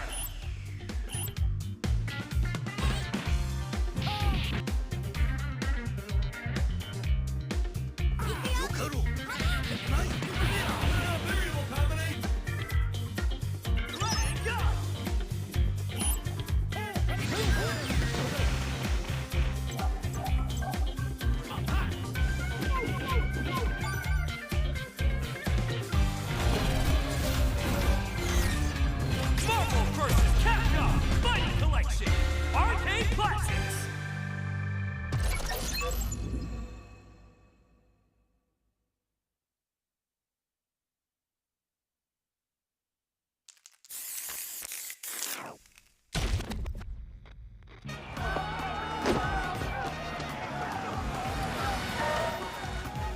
盛り上がってるじゃないか。俺は旅を続ける。新しい場所で新しい風に吹かれ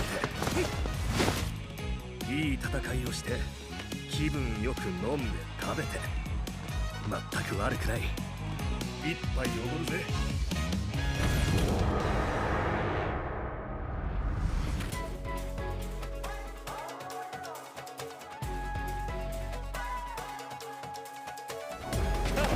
Get ready!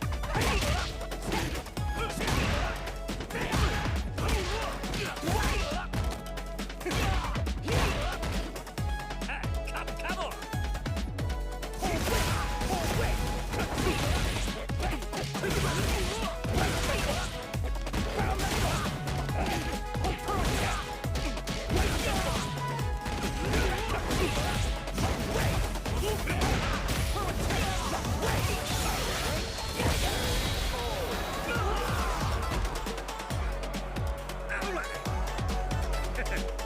You're done for one more?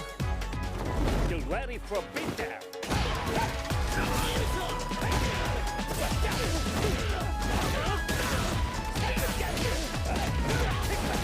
Are you okay?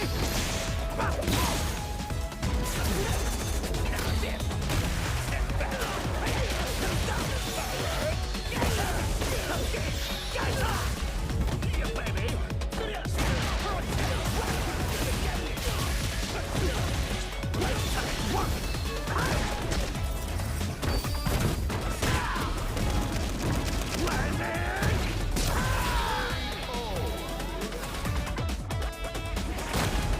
Okay. じゃあまたな。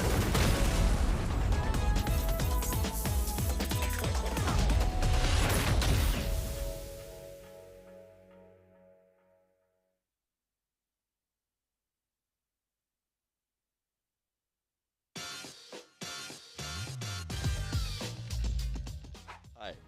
いや、谷口はじめが来るってことはもう本当に3年前ぐらいから分かってたんで、うちのチームメイトもケンいるんで、結構その人たちも待ってたぜ。ああ、ケンさん、この組み合わせ安全に行った方がいつでもいいぜ。さあ時戸さん、こっちに来るまでちょっと長かったっすね。ちょっと小芝居が入ったんで、はい、すいません。ここでいいこと。さあスタントの生当たり。オッケー。ナイス。モーさん、まだめちゃめちゃいいっすよ。いい感じ？ケンさんどんな感じですか？聞いてみますね。ケンさん、よう待ってたぜ。こう言ってますね。前に出たところに刺さっている。インパクト。さあこれはもうやりたい放題になってきた。わー飛びも噛み合っている。全部入るんだけど。どうする？空中戦。孫だ。ジャンプ。次は飛び道。わー回してる。ミスはなし。危ねこれ負けたらやばかった。全部読み勝った。そうマジでうまかった。マジで全部読み勝った。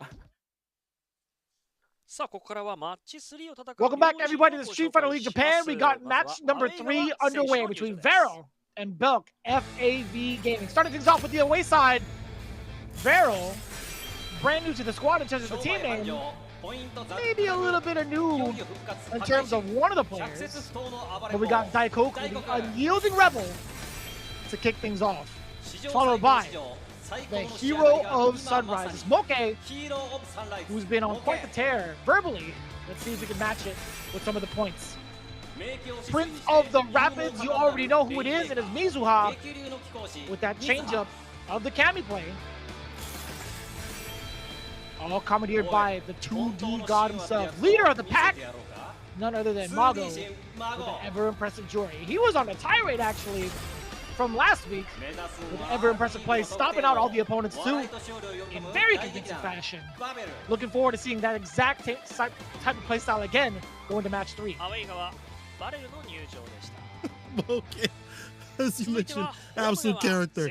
But Belc Fave Gaming, though, we're going to talk about them. Despite the pedigree on this team, as I've said for a lot of teams, it's unfortunate that they don't have the points to back it up. Only 10 points behind them so far. They're going to have the turret-like volume. You got the likes of Sakonoko leading the charge. That will be sure to happen. We'll see, though, what happens today. Let's take a look at the team. Belc Fave Gaming on the way, starting off with the Pad Master himself, TS, putting mini-mins to rest out here with the Akuma and also the Ken, like that mixture, the Shoto style. Also, after that's going to be, hey, it's over. Ryukichi, if he hits you, live up to his Monker, living the life with the Ken, and maybe also Kami, depending on the matchup, depending on what suits him. After that's going to be the Eyes of Desperation, putting you, the Paces, it's Ryusei on the Bison play. Definitely last but definitely not least at all, leading the charge, the strongest spear, heading this team at Sako, with the oldest gamers in the business, but still very wise and bringing much to the table. This team, despite the talent, despite what we've seen early this year for Fave Cup, despite what we've seen throughout CPTs, World Warriors, and all the likes, has not lived up to their name but the day. Let's see if the eyes are always open. So you're looking at the two teams that are currently at the bottom of the rankings, with VARREL actually taking a little bit more in regards to the points above Belc FAV Gaming. It's kind of like a big conundrum as to who's going to play off in the home side. But as for the away side, Moke is the one that's been benched. Unfortunately, he hasn't really won a game just yet, so Mizuha stepping up to the plate kind of makes sense. Daikoku back into the anchor position. However, up front, Mago with the jury, he's completely undefeated. If you look at the record from day 1 and day 2, he had taken down 2 O's consistently. I think to take down Mago, let's go matchup to matchup right here. Sako, put him up. Chico has reminded me, Chico FTC is one of the better jury players out there. Has reminded me of how bad that matchup can be. You know, Chun-Li has many ways to route against a fireball, the forward heavy kick, her button's just out button. But it's Ryukichi instead. Now, we just saw Mago piece up Tokido. We just saw how he dealt with the Ken matchup. So Ryukichi have to show him something different. And Ryukichi definitely more of a technical sort of cat, so when he hits you, you're going to see something ridiculous no matter where it's on the screen. But to gain that hit, I wonder if we'll be able to take down someone as neutral heavy, as momentum based as the 2D god himself. Mago looked very informed on how to deal with that matchup.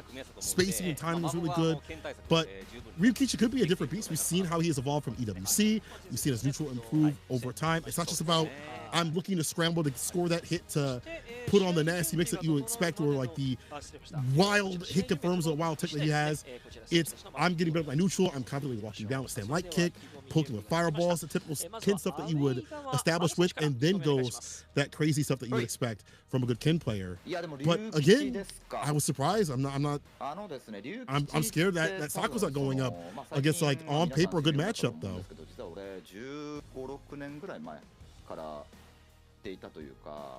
多分龍吉が初めてその格闘ゲームのプレイヤーと触れ合ったのは We are getting the pre-game interview coming in from Mago with his anticipation for the picks from FAV Gaming. I'd imagine to a degree he's ready for someone like Ryukichi. But I also wouldn't be surprised if he was like, yeah, I was anticipating someone else and I'm going to do my best to like figure this out either way. A lot of consideration and deliberation from Mago. A very serious tone. Oh, insane. So yeah, so like most of the time we kind of expect Mago to have like more of like a gesture side to him coming in for the winner's interview, but this is actually way more heartfelt. First he questions Ryukichi, huh? He said, I've known him from 15 years ago, and I was the one who found him.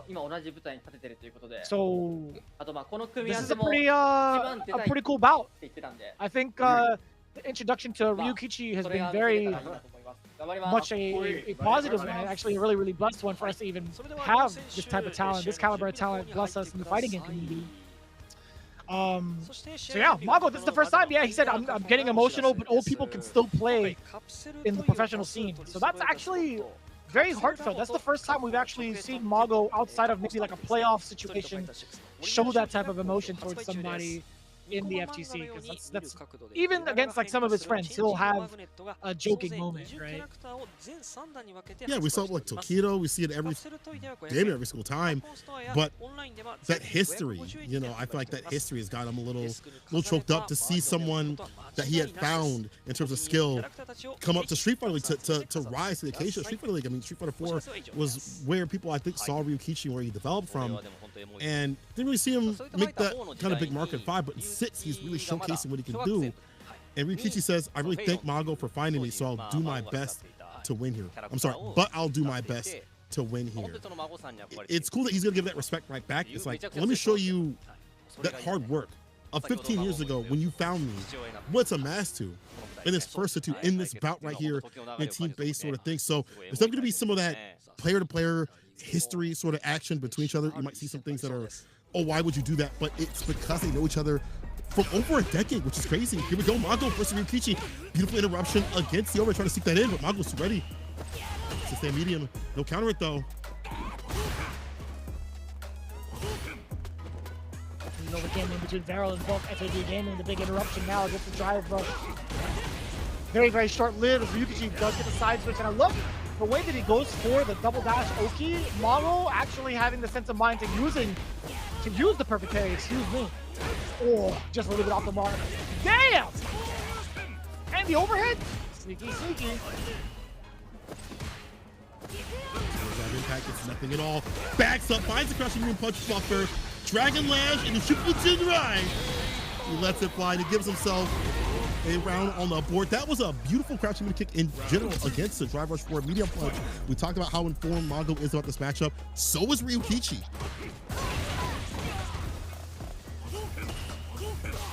Putting a stop to the mix-up after the run as well. But you know what, Ryukichi, I totally lied to you. He starts to show off a little bit of a different side too with the run stop. After that, man, these guys are slugging it out. Ryukichi couldn't tell you what he pressed on wake up 2 times over, back-to-back counter hits. Another throw. Mago gonna go for a third one. Normal, no to do the jump, and I love that. Still, Ryukichi firing on all cylinders. Back throw now. Are you gonna get the tick throw? No, he's looking for a throw, perhaps. A little bit too overzealous. Mago letting it ring out. The shots coming in from the OD uppercut. Bow, bow. Around between the two, nice interruption with the crouching medium punch. Such a good way to stuff and stop that drive rush. Gonna end up with a level 1 off the turret combo. New addition in the corner. ODDP! Ryukichi taking a page out of Mago's book, getting some distance, and the bar building up at the bottom for possible level 3. Needs to put a side switch. When we go for the run, yeah, actually, no. Mid-screen, double dash up for the Oki. Toe tap, counter hit this. No! Overhead to reset. He said, I want to make sure the job is done. Level 3, he's won. Beautiful stuff. Yeah, I don't think the interaction before that would have killed. Ryukichi knew it wouldn't have. Smart stuff. Called it better than I could have. Better than anybody would have asked for, to be honest with you. Ryukichi is going to be the first one to make Mago bleed this season. Again, Mago was on a hot streak up until today. Completely undefeated, 4 games straight. Now looking at a different beast, right? We had that history against some of the Shotos that he faced off against, right? He had just faced off against Tokido in the previous week, taking him down pretty convincingly. It's a whole different beast now when it comes to Ryukichi. I think Ryukichi has had a very fond understanding of the current meta and how things have played out. His adaptation and also his utilization of like the run mix-ups have been so good, and also the Jinrai mix-ups as well. But I think his overall understanding of like what to do in certain situations, his game sense in regards to people avoiding the fireball and the way people want to use their defensive mechanics have been so top-notch. Ryukichi, again, instead of going for the damage and alleviating himself from Oki, I like him going for double dash immediately after the Dragon Rush. Saving that drive gauge. He uses it for this. Crouching kick drive rush. He's got the bar. Dragon Lash, another Shippu Jinrai. Puts him on set point. You mentioned the run cancels. I feel like it's been so good to keep that bar up and put this man on the back foot. Overhead throw, a lot of different looks. Trying to go for the overhead. This time, Crouch fierce to interrupt here from Mago. ODDP with a fireball. So ready baits out the parry. Perfect parry, though. Positional advantage with the Chicago punish. I like that. Put him up in the corner. You tap parry a little too often, too long. Punish on the recovery. I don't know if that counts as a Chicago punish. It was a perfect parry after all. Going for the side switch is pretty typical. I feel like the Chicago punish is mostly the ODDP and then throwing. I'll give you that. I'll give you that. That's literally what it is. What do you mean?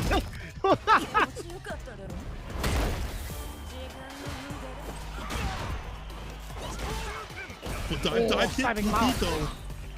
Oh! Wait! How did he mistime that? What? That was a punish counter. That was crouching medium punch. He could have gotten the crouching heavy punch. Oh, what a weird interaction. But still, he's on set. He's got bar at the bottom. We've seen how he works with that level 2. He's run cancels, opening him up every so often with the toe tap counter hits.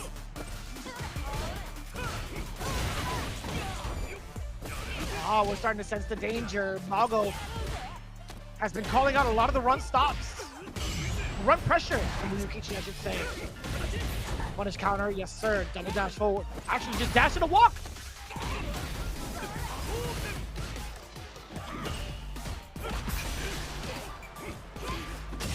Oh, he tried to reset with the overhead, I believe, but did he just make a mistake? I showed him Dragon Lash side switch. Looking at his reactions, he was shaking it off too. I think there might be a little bit of nerves taking place here against Mago. You saw him kind of shake it off. Ryukichi immediately let go of the peripheral, and he was just shaking off his hands, took a big swig of water. I think there might have been a little bit of a slight technical mishap on his end. Executional mishap, excuse me. That against the throw, it's an overhead, having another option against the two store pressure. Got Ken is real good. Parry's there. Corner carry as well. Oki, maximum amount of corner distance, and Oki. Also go this time. Instant overhead again. So that jump medium converting into back to mid screen. Tick throw. Stand fierce, run cancel, interrupted. Yeah, no more run cancels. I feel like that has not been working out. Mago has been calling them out continuously, has been prepared and ready. Oh.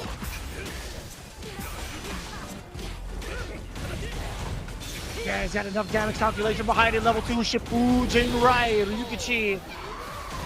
Look at that match point. Again, a very expensive one at that, but Mago, a little slight mishap too after the crouch jab. He thought maybe it was his time to press. There was a counter hit that rebutted. And also, again, just in the right spacing. Crouching medium punch, a great compact button, fast enough at 6 frames to catch the big punish counter. Speaking of now, punish counter, back throw against the attempt at the Jin ride. That was a perfect parry from the side of Mago after all. Nice drive impact against the Dragon Lash. Pick up with a dive kick. With the finesse and blast stand medium. Use that bar at the bomb just yet. Play around it. There we go. Drive impact and play around the idea. Just lets it rip raw. This final game, final round. Run stops are not working out. I do like the crouching medium punch every so often. And looking for the crouching medium kick from the side of Mago. It's easier to whip punish this season. For good reason. We see Ryukichi's trying to work around it. Has to put something different in terms of like these run cancels though. I love the defense that's from this far from Mago. But now let's see what the offense is like. Yes, sir. Siping out the drive rush. Really big low forward to Ryukichi. Is working his way out of the corner because of that single normal that it connected. Oh, that could have been punished. He was way up close. I think he could have done a ascending right normal. At the very least. There on the fireball, trying to walk him down. Renko kicks something after it. Would love for him to run on that foot. That stand fierce. Dragon Lash are working out. Wake up super. I see a button and I see a rebuttal. He saw the hand rear back and had something for him. And just like that, Mago fully juiced up in the green. Drive to utilize. Walk up though with the confidence. OD fireball. The normal fireball slayed down. New fireball for the side of Ryukichi. Drive reverse leads and burnout. He's on the back foot and falls to the fireball. Either way, the corner pressure in play from Mago, taking away all of his resources, getting a fat lead off that level 3 for the victory. Again, Mago, I feel like one of those matchups where, because he had known him and there's history behind it, had made Ryukichi a lot more nervous than what we have seen him thus far. I think I'll agree with that. In game 1, it was very commanding from the side of Ryukichi. I think that was Mago's way of a little bit maybe introducing himself to like the way that Ryukichi wanted to play. To be fair, I think it was a very uncommon and unorthodox style with the run cancels, the run stops, being able to step kick, the way he showed off Jin Ride 2 after hits, and also going for resets. I think a lot of that kind of flustered Mago in the very beginning. Then with the second case, I feel like once Mago had made that adaptation, there were a lot of severe errors from the side of Ryukichi that had caused that game to kind of fall in way of Mago's favor. And then I think towards the end of it, the ideas that Ryukichi had in mind with some of the counter pokes were great. However, Mago with his resource management and also sneaking in that drive impact to save the rest of that meter going into the final game, final round was so important. So I think Mago overall had the better game plan in game 3 and also had taken the time to really consider the risk reward behind that single DI that had taken Ryukichi towards the end there, because that could have easily been Ryukichi's favor had that not landed. But I do like the fireball trap towards the end of it. Having the fireball in a scenario where he's burnt out and a space where you get to cover the jumps, even if he decided to just kind of block and survive, you still have the follow-up of the kicks afterward, because you still had one charge under jury, right? You still had one of the Fuhajin storages too. So Mago again, he's currently undefeated in regards to like getting W's for the team. He's got 30 points to his name. But this is the first time he's actually lost a round or lost a game within a set. So perfect record in terms of the team battles, but we now know that he can bleed. Sakunoku coming up to the bat against Mizuha's Kami. Strange, because I feel like Sako would have been better suited to fight Mago, but maybe there's something in this matchup right here that he believes he could take down Mizuha. They're both very aggressive players, very active players overall, especially Mizuha, who likes to go for risky or almost risky things up in the neutral, where like other Kami players you wouldn't see, and then he solidifies his game plan after that. Sako, though, he's a slugger. We saw it with his Mika, Street Fighter 5.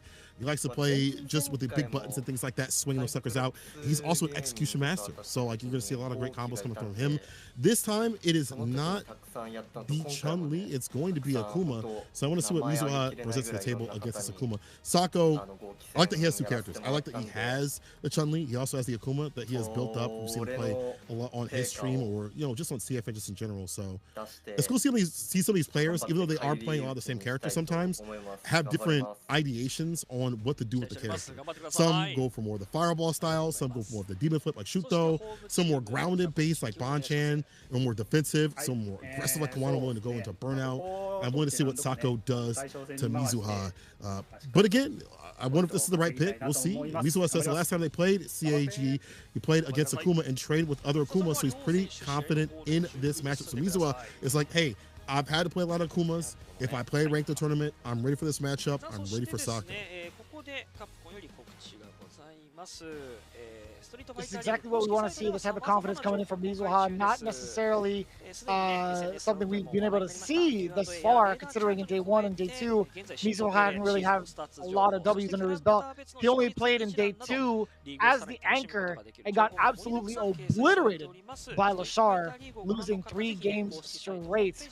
And again, that was the example that we had chosen in regards to how the matchup between Cammy and Ed goes. Lashar was the one to kind of reinvent how that matchup turns out, specifically, I guess, against those two in terms of the meta. But having Mizuha come up now, I think it's just fine. I think Cammy does a great job of facing off against Akuma, in my opinion.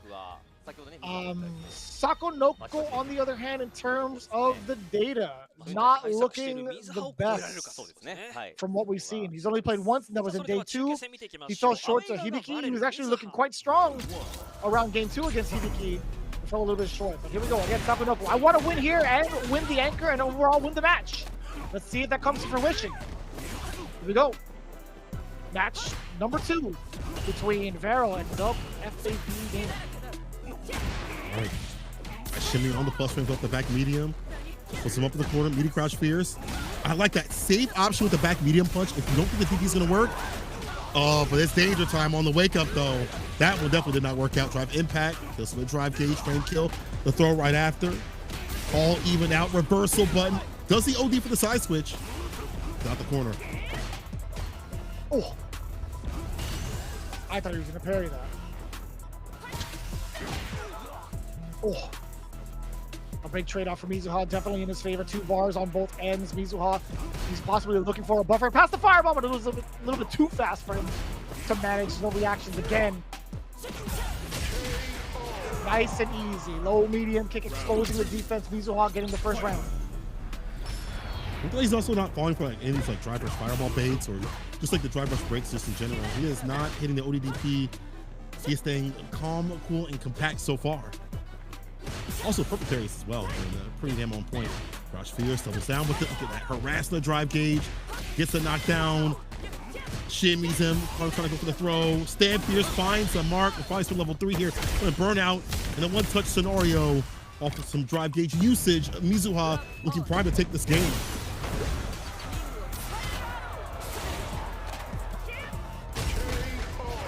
Mizuha looking primed and ready against a lot of the Akuma players out here. At least one of them against Sakonoko. This is the matchup that he had to prepare for because, again, Akumas have been running absolutely rampant.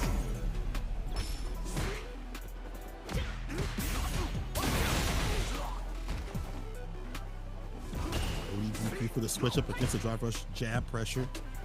Mizuha with the bust out. What's wild is that for a lot of the DLC, one of the characters that beats a lot of the DLC is actually Cammy. So I wouldn't be surprised if she does very well for this matchup, as we see right here. The neutral is good for her. The fact that she has the ability to bust out of the corner with the OD side switch off the ODDP is definitely helpful. And doubling down with the throws, or more.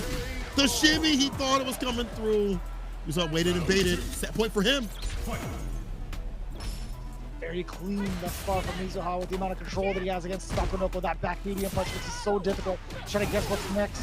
I thought that was going to be immediate enough. There was a counter hit. And this time it's Sakonoko off of a jab to catch Mizuha slipping forward. Medium kick, the privileged button. Dang, that was so deep. Checking the walk back against Sakonoko. Cammy definitely has a toolkit to check the walk backs pretty consistently, even off of the lights. Spin knuckle. Still got the barrage going against the drive gauge. Sakonoko still trying to find a way out. He still has a decent amount. Now he's pretty much full, but either way, after all those blocks, him maintaining his drive gauge is totally fine with him. He needs one hit to get himself out of the corner, hit or block. No, it's actually Mizuha who lets off the gas, goes back to mid-screen, just basically walking back. He's looking to play out the time. He's looking to play off against possibly a whip normal or a misplaced fireball. Here we go. Firing in all cylinders again. Very expensive start from Mizuha. Taking the drive gauge just for a throw. Throw. Sako goes dog walking to the corner. Gets the overhead. You are dead. DP, no level one necessary right there. Sako, I think the thing is, Mizuha's like looking for that opportunity to like maybe spin up with a fireball or get a dive kick in proper range. It never came. Sako just applying so many different looks on the neutral. We saw Adamant Fist. And dive kick coming through from the side of Sako. Crashing in kick in the fireball. Confident with a jab, walk up, OD, dive kick, reversal button, does not get the counter combo. And he went off that crouching medium punch with the super against a fireball. Projectile invuln. It's a nice little lead right here for Mizuha. Could be equalized. Sako does have 3 bars to himself as well. And now it's going to be the forward throw, pretty much tied in drive gate. Up until that point, the meaty spiral arrow. Get a pretty decent chunk. Sako not even going to try to contest the airborne game, and I totally respect that because of the threat of the dive kick back roundhouse. Just get blocked from Mizuha. Not going to be a single button. Again, the tick throw is starting to take advantage of Sakonoko's defense. What do you do here as Sakonoko? How are you going to open him up? You do have critical art territory, but instead, it's the long-range normals, and you can see it from Sakonoko, a little bit of that stress. Mizuha finding redemption and finally getting points on the board. We're looking at a very similar situation coming in from the side of the home field. Or sorry, the away field. All of them netting 20 points very early in their games, in their sets, only to set up for the anchor match. Will we see a trifecta of tie games? Will we see the trifecta of sudden death matches today? Listen, I like to see it because that means more Street Fighter, but I know the other teams don't want to see that. They want to get as many points as possible. 40 ball would be great. But in terms of this matchup, though, Mizuha playing very groundedly, very solid, which I'm not really expecting. I don't know if Sako was expecting that either. Just great with the walk down pressure. When he had the lead, he commanded it. He had like the idea to go for the spin knuckle or like a dive kick. Yeah, there was like a few sequences here as we saw from Sako to get the overhead, get around on the board. But again, Mizuha commanding that pressure up in the mid-screen with the perfect parries against the fireballs, being able to check a challenge in the neutral. Like Kami has so many ways, stand medium kick, crouching medium kick to outreach the likes of Akuma, that if Sako was like, well, when can I press my button? When can I get in? Like, you have walk speed, but the fireballs aren't backing it up. Like, what can you really do? You have to expend forward fierce or stand fierce, but that's with punishable as well. There's a lot of things that Kami can do against not only Akuma, but a lot of the DLC characters. So Mizuha playing a different sort of style to put Sako off guard. Now, Daikoku is in the anchor position. I want to see Ryusei go. I want to see Ryusei go. I think Bison. Whoa, hold on now. JP? I said Bison. You wanna put up JP this season? All right. That makes sense. I mean, I think this matchup was a big problem for Guile in Season 1, and I think it still continues to be so. I'd imagine this is a character that he still keeps pretty sharp in his tool shed. Having a JP on top with in cohesion with like Bison as well, I think it's a totally fine kit to have in comparison. I don't even know the type of matches that Bison per se like flat out loses, but also having a JP to change up the playstyle, a pretty good ordeal. I think this is fine. Surprised I didn't see the Bison, but you know, JP, as you mentioned, last season was pretty good. This season is probably still good for JP. I would imagine it's still good for JP. The things that God wants to do are still check the challenge by JP in terms of like projectiles, the zoning and stuff like that. Just the normals being more whip punishable and not getting too much off of like the OD amnesia, which is kind of crazy. Probably won't put Guile off like and help out Guile that much. It's still probably in JP's favor, but seeing the Bison players deal with the Guile matchup, I would have thought maybe we would have saw that off the rip, but hey, you know what? That could change a bit later on. Or maybe there's something that Ryusei has found in this matchup. He feels more comfortable with the JP. And honestly, as you mentioned, there's not much, I think, in terms of like coverage that these two characters just can't cover, right? Like Bison and JP, maybe Kami is probably the worst for both of them. But even then, like that play style might also help out. Like you just know how to fight that matchup, even if it is not too good for your character. But onto this, Guile versus JP, Daikoku, we haven't really seen the cookout here. Actually, it's cool to see his inclusion. I've been watching his streams every so often because we're kind of starved for like Guile streamers. Like Kaba started streaming, thank God. Du and his chair, they do stream. But you know, Akainu hasn't streamed or played in a while. He finally has came back. Higuchi has, but in terms of like the amount of Guile players, there aren't much. Daikoku scouted. You saw him do work at EWC at the Dallas event out there. This guy's just a character too as well. He's just a funny dude. He also knows quite a bit of English, so if you go to the stream, you can ask him questions about Guile. Ryusei also, as some quick trivia, had played Guile before the season 2 had started in full. He was developing his character just in case he couldn't find another character to kind of suit his style. So he's going to understand how to play Guile and play against Guile even more so. ストリートファイターリーグっていう舞台でこのキャラを皆さんにお見せできるのがすごい今から楽しみです。かなり打率戦やってきたんで自信あります。大黒さんを仕留めたいと思います。What do you say? Daikoku, this is for Daikoku. He said the matchup is still pretty difficult for Guile. So it's still hard for Guile players to fight it out. But he'll get a win for this team. So, yeah. I thought you were saying that's like what Ryusei said. I was like, oh, you understood that? I was like, that's crazy. No. But I mean, I was reading what this they is something translated. that's like, no, this is, I mean, this is a common, this is definitely a common type of response. I think a lot of Guile players still have a hard time with the JP matchup. I would have to ask the Western audience to see how the Guile players feel, specifically against JP now. I'm sure, like, some of the Guile specialists will be like, all right, I'm not threatened by JP as much, but I still think it's like a hard matchup. It's like Guile players will know how to play the matchup, but they'll still consider it very difficult. So that's at least, I think, what the general consensus is. And on paper, it does feel that way, right? JP being able to shut down a lot of the things that Guile does, whether it's trading, whether it's trading with projectiles, flat out beating the projectiles too in terms of the timing, having the normals to interrupt and also kind of like combat and counter hit, counter poke, I should say. Look at that. The threat's already being implemented by JP.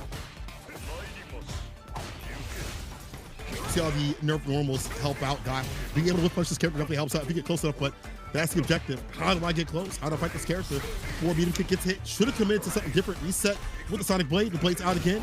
Walk up, throw the tap parry. Walks on it, try to get the stand medium. Gets nothing at all. But so much help was costing here from Ryusei. I love this aggression from Daikoku, but I'm more so like the fact that he's getting some of these straight hits, cancelled into Sonic Blade, and then immediately going for another line of offense to keep Ryusei guessing. Not only does it deal a significant amount of mental damage, but you're also draining the drive gauge as well, forcing some of these blocks, and even also going for the tick throw. It's been very, very difficult to track down Daikoku thus far.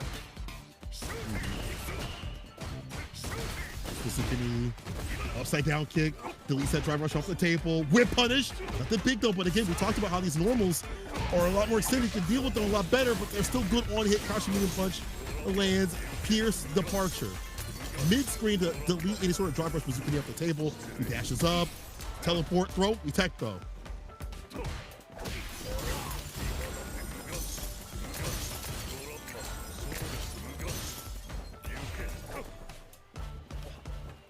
Very difficult in regards to the line of defense that JP has already put up. Ryusei doing a great job. Okay, side switch, you get to set up the portal? Yes, sir.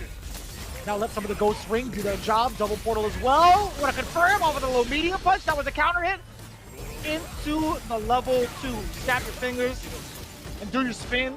Wait a minute. Not quite dead. Comeback could happen. Maybe not. The counter hit's there. Daikoku might have tried something a little bit sneaky, a little bit too heavy-handed though in terms of the frames. Middle kick gets hit. Stand light kick, drive rush this time. More of that positional advantage. Lands the overhead, blessings from above. Send this man up to God.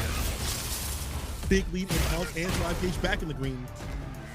He needs more OD usage, more OD Sonic Boom if need be. Almost got the jump in. Delay, cross middle kick comes through from the side of Ryukichi, gets some, Ryusei, gets some distance. Interruption, drive rush, stand fierce, heavy kick. Oh yeah, boom loop this man. Sweep for the hard knockdown, one more touch. Uh-oh. He's gonna block it out. A lot of chip damage incoming. Excellent defense from Daikoku. And again, the defense is still continued back into the green. This is where he gets the command. The pace, you saw the OD amnesia, but instead it's OD night for the old man. That's NyQuil coming in. Daikoku's got the servings to put you to sleep. I like that. Game 1, very convincing towards the end with the defense, especially from Daikoku. He's looking well prepared against the matchup. And it's not going to be a switch. Back to JP's Ryusei. said that JP has the advantage, and God won't stand a chance, but it's Daikoku that stands a really good chance right now to take down Ryusei. Crouching, medium punch, the buffer right after, the pierce, departure. Mid-departure again, he's been doing that more often because we want to stop the drive rush bazooka knee.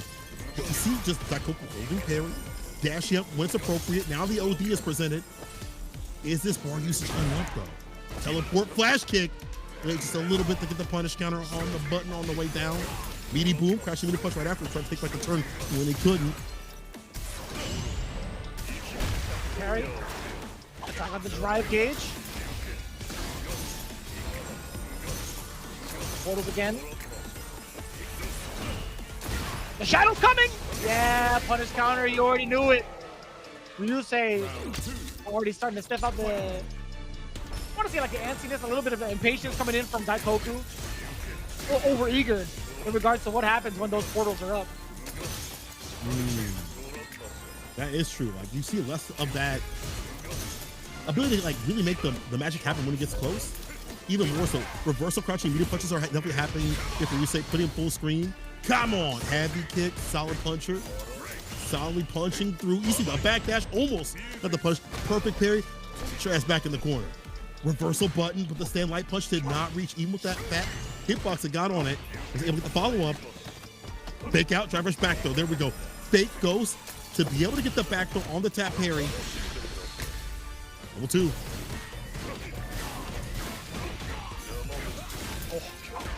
You last so long on defense. Level 1 for the burnout. Excellent decision. You try to go for the drive impact? No, you go for the fireballs also. The mix is coming in. Oh, this is huge!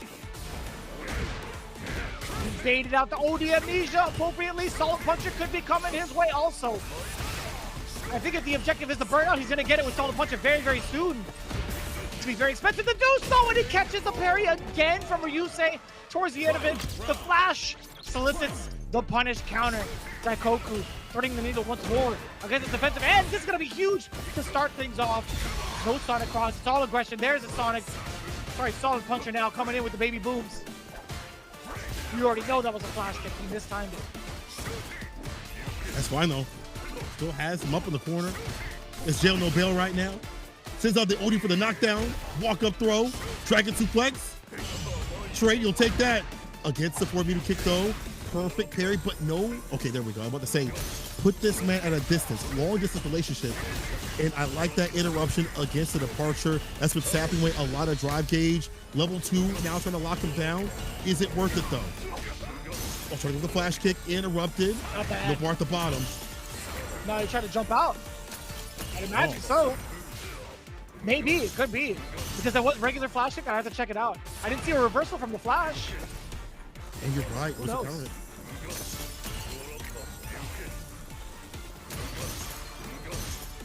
Oh. God, so scary. Ryusei's trying to find a way out too. Yep, he does it with the departure. Temporarily he did, at least. Didn't put him on the other side, which is mad unfortunate.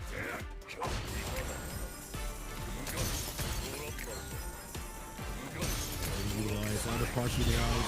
Not clear for flight, but my man's staying mad grounded right now. 10 goes in. Trying to stand on business with the solid punchers. A baby boom's coming through the parade of booms. Listen to OD. The departure time is winding down. Daikoku still has the lead. He puts himself in burnout. Desperate teleport to try to get the grip. Nothing after it though. A dash up, back throw. It's still fine. He still has the lead. Daikoku still has the lead. The low and 11 no way. It's not enough to get it done. It's not enough. It's not enough. It's time over. Insane patience coming in from Daikoku. Checkmate scenario against Ryusei, and I love that too. The fact the character checks his watch after the match is over. Guile, I see you, brother. That was sick. And I'm done. 2 minutes, 30 seconds. Not bad. World record right here. About to be a record right here in terms of Guile fighting JP. Daikoku has suffered this matchup so much in season 1. Has learned how to deal with it, as you had mentioned, and putting on results. Try to stick in the stand fierce. The amnesia is there for a heavy kick after the dash up. Wall pin situation. And departure out. This time long range departure. So like mid. All right, there we go. Back to mid. Overhead lands. Oh, more advancement from the side of Ryusei.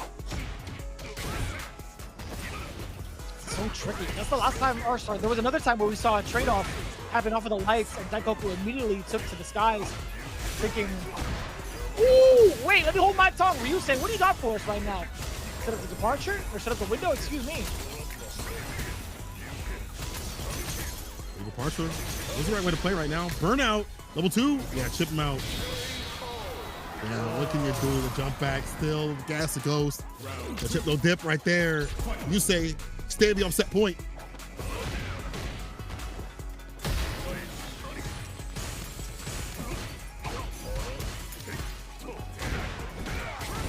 Oh, but his counter clean, by the way, committing to the other side of the target combo with a down forward heavy to launch him up. Speaking of launch him up, level 3 time, we respect that out here. Set up the cross. No, it's regular. Perfect booms all across. I do want to see more of that cross. Finds the stamp pierce against the 4 medium kick. The Sobato, deleted, pierce, long range departure. That's been a big switch up here for Ryusei. And then mid right after to disallow any sort of advancement. Throw, punish counter, OD departure. Level 1 immediately on the wake up. That was so smart. Just one more touch. Will he OD at some point? Almost parry. At this point, yeah, jump back, jump forward, jump around. Perfectly done on defense. Daikoku wants that point. There comes the Sonic Cross to initiate. Did you get a punish counter right now? Checking the timings against Ryusei. He thought he was cleared for takeoff. No, sir. He's stuck here in the corner. Trying to get some crepes. No, sir. He's allergic to him. No, actually, he's not. He's going right back into it. I love this. I'm about that life. Stand Pierce for the blade. Try to get the sweep. The flash kick misses. The jumping is clean here from Ryusei. Stand Pierce. OD departure. Gonna pick up on the second one. Yes, sir. Stand Pierce departure again. Looping that pressure. Delays a little bit. Looking for a flash kick. Daikoku gives him nothing. A little bit of damage. Crouching medium punch. Try for Stand Pierce. Better spin that level 2 real soon here, brother. Break the level 1. Get some distance. Set burnout. Oh no! That's interruption. Again! Ryusei's so impatient! That's 3 games straight from Daikoku off of critical back-to-back errors from Ryusei trying to set up the departure. He was trying to set up back-to-back windows. Why? Why? You thought he wasn't going to move forward? That is 5 games straight for Team VARREL. 5 games straight for Team VARREL. Mizuha taking a 2-0 against Sako. Daikoku, although slow but steady, 3 games against Ryusei JP. That is a 440 bomb. Listen, I want to see more. But Daikoku, the way he's playing, it's crazy that Ryusei would set up like that, considering how many times we've seen forward medium kick. We've seen advancement. And he even knew that Daikoku was playing like that. We saw mid-range departure continuously to stuff and stop any sort of like dash up in a drive rush bazooka knee or whatever it may be. But the pop-off is there. VARREL gaining a 40 bomb. That is so huge for them and so bad for Belc FAV Gaming, bro. But Daikoku coming in clutch at the very end. Mizuha, we're getting the winner interview here from this team, but man, oh man, what a way to cap off the day. $40 right here. Insane. I gotta say, this team is ridiculous. And Daikoku also being a new addition, you can see the way he is playing. He's so confident. It's like he's been here the entire time. It's like he's been a part of this since day one, since the inception. He's had to give him a moment to shine. If there's any Rookie of the Year moment, it has to be this one from Daikoku. Right? In regards to the players that have just been put into the league, Daikoku is definitely one that is going to be in heavy consideration. The way he's been playing and the way he's been dissecting a lot of these matchups, and the amount of faith that Team VARREL has been putting for him, towards him, I should say, in the anchor position and finding a way to kind of like solidify these W's. It's been very impressive. Granted, this is his very first win in this fashion. This is his very first win as anchor. It was very close in regards to his matchup against Goichi. He didn't really get to play in day 2, but I still think overall he's that Guile play in regards to the JP matchup was so beautifully done. Masterclass, absolute masterclass, and making JP feel uncomfortable, ready against where departures were coming through. He saw the cane spin. He had the anti-air form. it felt like every single time. And then if the teleport did land, he would tech immediately. He knew the timings. He knew what Ryusei wanted to do. Yeah, there were some moments where he was put in the corner on a back foot, but like there was a moment you see Ryusei like kind of like wait for a little bit and be like, okay, you're gonna flash kick, right? Koku said, oh no, I'll delay my butt a little bit, get the counter. I'm cool with it. You know, I'm going for the safer option. His ideation about wherever he was at up in the corner, whether it be like or up in mid-screen with Sonic Blade or Sonic Booms, things like that, making Ryusei slowly feel uncomfortable and making mistakes shows to me he is so ready for that matchup, but also understanding how to make a player like Ryusei stress. And that takes quite a bit to do. Moke, though, let's go to him for his interview. He says, everyone's moves were outstanding, but I have something else I want to talk about. Haitani was saying the bell in the introduction, and that made us motivated. What does that mean? The bell. Saying it wrong, or? Yes. That's all it is. I thought he was definitely mispronouncing the teams, and Moke calling him out on it. I mean, who else is he going to call out when he's on the bench, right? That's very much so in Moke's repertoire. And I think it's funny. That made them motivated just hearing that. They're like, you're going to get our name correct, Mr. Pro turned commentator. 龍吉この前そのエボの時の飛行機行きの飛行機ですかね。Some words from Moke, or I'm sorry, Mago. Kid is difficult. Ryukishi was really good, but I tried to even out the risk and return. It worked out really great. We saw that when he started stuffing the run cancels. I feel like he had a really good idea of when he saw the leg up to interrupt the go right kick. He would use crouching light punch, crouching medium punch at certain distances. He would, you know, understand when to go for like attack against like a throw if he tried to run cancel up. After like Game 2 and Game 3, the run cancel stuff just stopped working. And it felt like his overall risk reward was definitely really well. I guess that has to be the understanding of knowing Ryukishi for years upon years. Like, okay, I know the CP is going to work out because he probably won't press forward in this fashion here, but he will here. So again, that's like knowing the player years after years and knowing their tendencies and dissecting it in the match. So good stuff to Mago. And even though he said that matchup was difficult, he's played that matchup so well. I think if you're a Dre player, you should be watching how Mago disseminates every Ken player that comes his way. He is masterclass at it. So getting the rest of the words coming in from the rest of the team. Again, a full onslaught coming in from Team VARREL. A little bit unexpected in way of like who they had to face off against and also being on the away side. I don't even know how common that is. Let me see. So we had a bunch of 40 bombs in the previous day, day 2 of Division F, in favor of the home squad, right? Yogibo Reject actually scored 30 points. Hiroshima Team Ikaza got 40. CAG OSAKA also got 40 points. In day number 1, the matches went off in favor of the away side, but never in way of a 40 bomb. I think it's the first time the away side had actually gotten a significant W in at least Division F. I don't even know what it's like for... Yeah, okay, I was going to say, in Division S, I think the first team to do that was Good 8 Squad. So this sets the precedence, right? This kind of sets the pace in regards to what to expect from Team VARREL, especially in the first half of the round robin. Them showing up this strong in terms of their composition of like who to set up for the away team should be a very big deal to consider. With Daikoku in the mix, with the way Mago has been playing Juri, and Mizuha's transition thus far into Kami, it's something to really to, I guess, to sit and think about. I mean, outside of that, Moke also has some shaping up to do. I think he's doing like somewhat decently in the realm of CPT. He hasn't found like his big win yet, but I think it's he's one of the late bloomers. He's had that kind of history in previous seasons of Street Fighter League where he couldn't find and adapt to the way that some of the players are playing. I think he's one of like the late bloomers. So I think right now the way it's been playing, it's very interesting to see how VARREL's shaped up. I think also Moke just has the target on his back, considering he's probably like the strongest Chun-Li in the business, and we've seen him travel on players, like get practice against him and understand how strong he is, because he either reaches the top spots or gets close to the top spots. So you're like, this guy right here is a threat. So let's hyper focus on him, his play style. And I feel like he's also getting used to the play style of being comfortable in burnout. That's something that he's talked about, that I've had a quick conversation with him about as well. Like, he's like, I gotta just get used to being burnout when I'm there.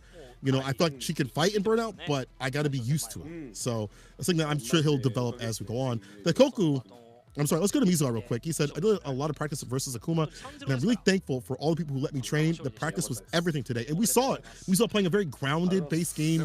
Really just, you could see him exuding his aura throughout that match, walking his opponent down. And Daikoku says, I was confident against JP, but I wasn't able to train for it as much as I was last year. But I think all the training partners. From the last episode where I lost to Goichi, I was having a nightmare. Thank God I won. Today, you can go to sleep happy. Daikoku, you can finally rest, brother. Tuck yourself in and take a long 8-hour sleep. Mission accomplished, man. Whatever you did for your training, I'd imagine it has a lot to do with Moke, perhaps. At least from the side of like trying to practice for Chun-Li. But even if that didn't come to fruition, having to face off against JP, that's something that's kind of rare, right? That's something that we don't really get to see as often. I don't know who else you could probably ask practice for in this regard. I mean, like, you probably ask for practice from the folks over in Division S, excuse me.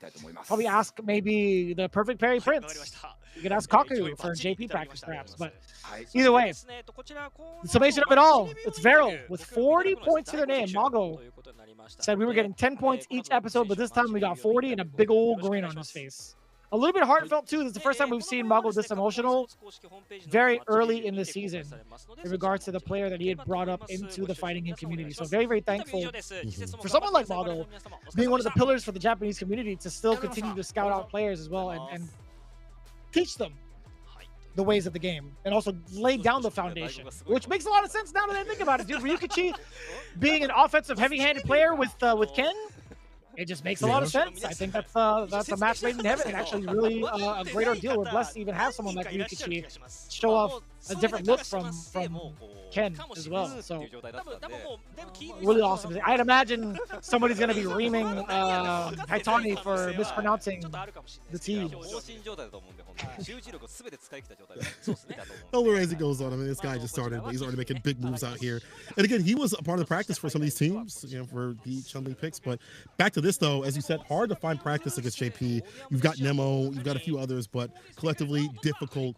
But he was able to have a very good game plan with the Sonic Blades, with the Fates. Every so often you see him break a little bit way outside the distance against the parry. Putting Ryusei on the back foot enough for him to try to go for like amnesia or a parry shows to me how ready he was for the aggression that he put on. And look at that, timing out the likes of a JP. Incredible play. Daikoku showcased what he could do up in that matchup. So forget what's on paper, it's what happens in the matchup. Just like that, 40 points, VARREL in their pocket. All stacked up a 40 bar to end the day. We've seen 25-25. That's been fantastic.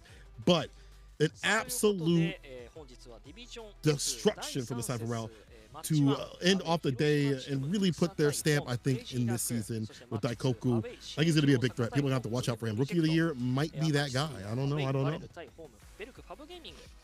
He would have to go up against maybe Hikaru, Hibiki, but we'll see how the rest of the season goes.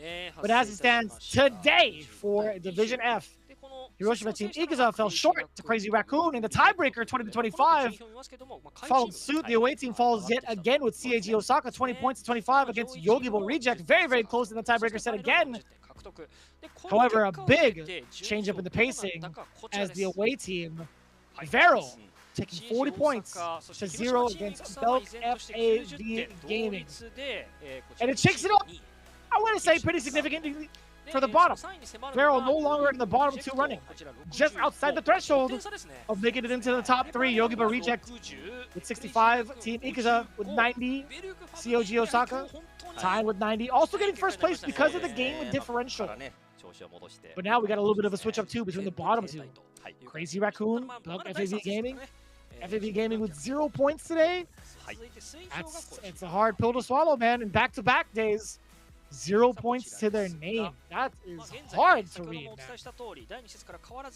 We have many more days of play, but again, this is not the way you want to start out. The morale is going to go down, so if you're Sako and you have the team, it's time to collect yourselves and get better the next run. But it's hard again. We talked about how strong all these teams are. Even see Crazy Raccoon on a downward trend, while the other players, other teams are getting up there more and more. It's difficult considering the pedigree, considering the players, considering everything around in terms of like the meta, how the players have been evolving. Even today, we've seen players go through an evolution of their playstyles. Mizuha, for one, not so wild, and now we get to see even more action coming up on the 10th. We have Good Eight Squad versus Nagoya, Shinobi's in Gaming versus Seoul, and then Ibushingen versus Detonation Focus Me.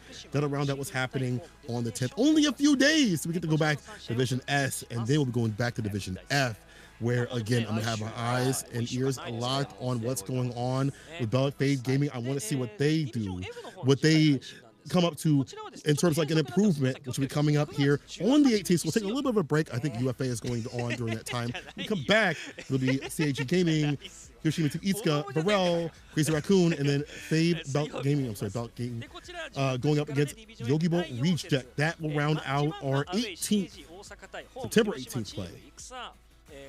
Yeah, again, a little bit of a break. As you had mentioned, UFA is going to be coming up real soon. To be prepared for that, it's going to be happening on the weekend of the 12th or 13th overseas, specifically 13th, 14th, and 15th, which is going to be showing up a little bit later in the ad sides as we get ready for them. But again, these are the matchups that you can prepare for both Division S on the 10th, Division F on the 18th. It's going to be a little bit of a time in between to take that break.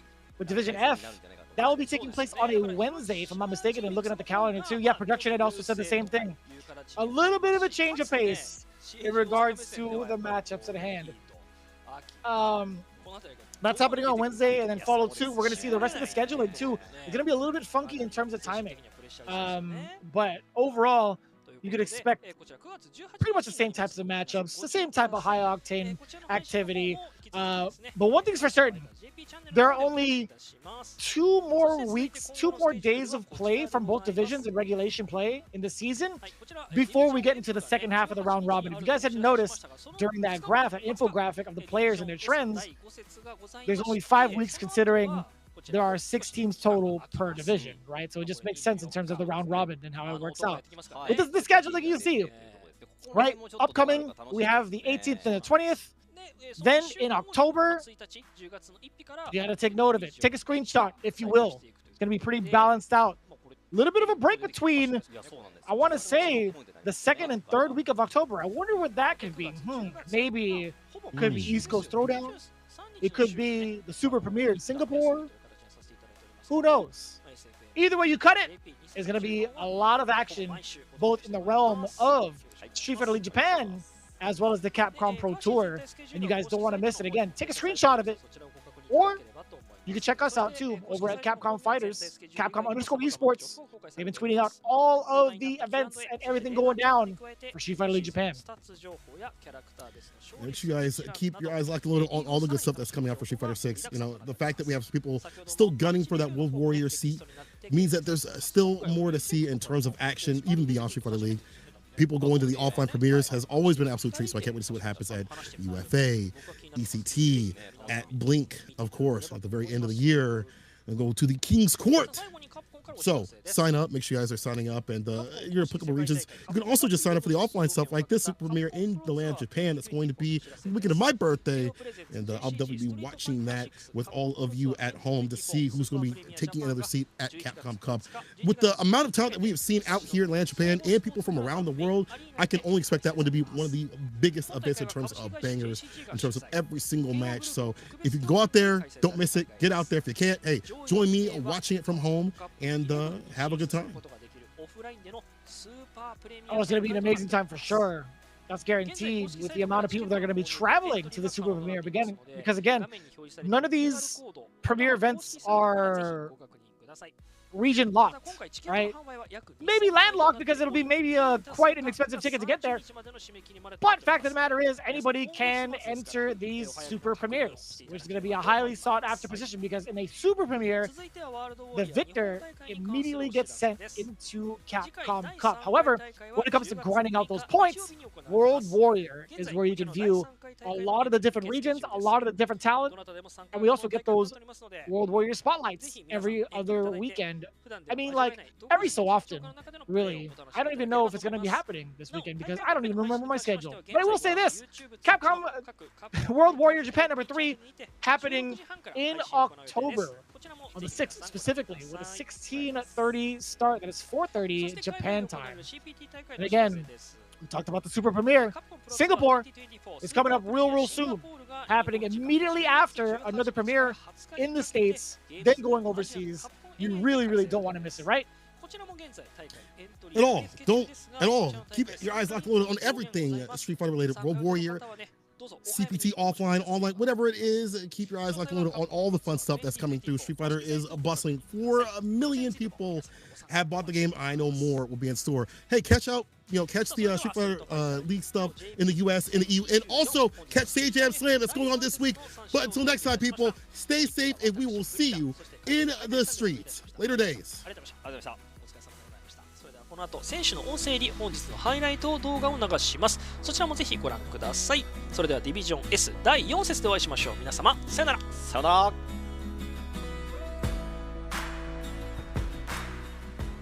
光対ボンちゃん。だから毒がついているのでワンタッチで減るぞ。さあこれは逃げ時バーとかバードラ。ジャンプ中盤に切り替えたの今のやばいっすね。うますぎる。上だけ来た。ナイス。すごい。よしよしよしよし。すごすぎる。うますぎるだろう、さっきのコンボ判断。やばい。神コンボだわ。的確にパリをしますが崩れた。さあこれ拾い直されている。人形もついてきた。中だ。よし、いいの？いいの？よし、ナイス。ナイス。すごすぎる。いやマジ動きいい。アクラさん。いいんですか？体育に切り替えていった。バーンとしながらも響き崩せるか。さあこれは当たりません。当たりません。動いて見えたかっていう。いや、それじゃヒットしたように見えたってことだね。よかった、みんなありがとう。さあこれはパニッシュカウンター。3ゲージ溜まっています。そのまま数の子ヒカルに対して3ゲージを放った。さあこれフィニッシュです。お見事です。何もさせんかったな。あーむずい。さあこれどんまい。これいったな。まあまあどんまいどんまい。いやーごめん。先はさすがに。ここまで減る。人形も。おおここで勝利択。何？ありがとう。あっとこれは有利フレームからそのまま間がつきという形になります。さあ鳥飯に対してエイター。あっとこれ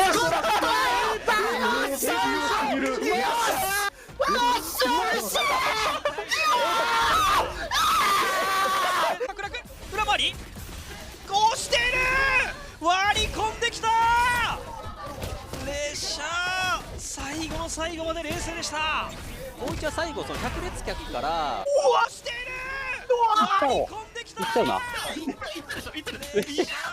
最後の最後まで。いやてかマジでうまいなこの人。すごい言われた。いやすごいわ本当にすごいと思うわ。しゃあない。あっとこれは当たらず。ガード成功してと弱ローリングして投げに行くっていう選択肢をおそらく取ったんですけども、時戸が歩きガードしてたんで。これで延長戦決まりました。時戸が見事延長戦。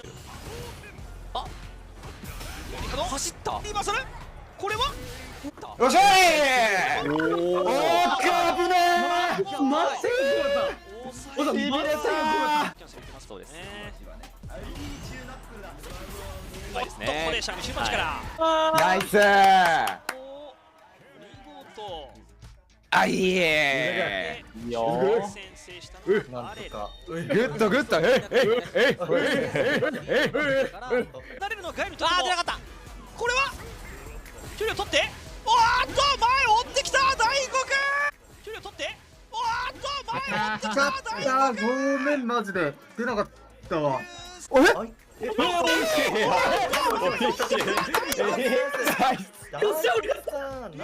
や、太鼓もよ。切り返そう。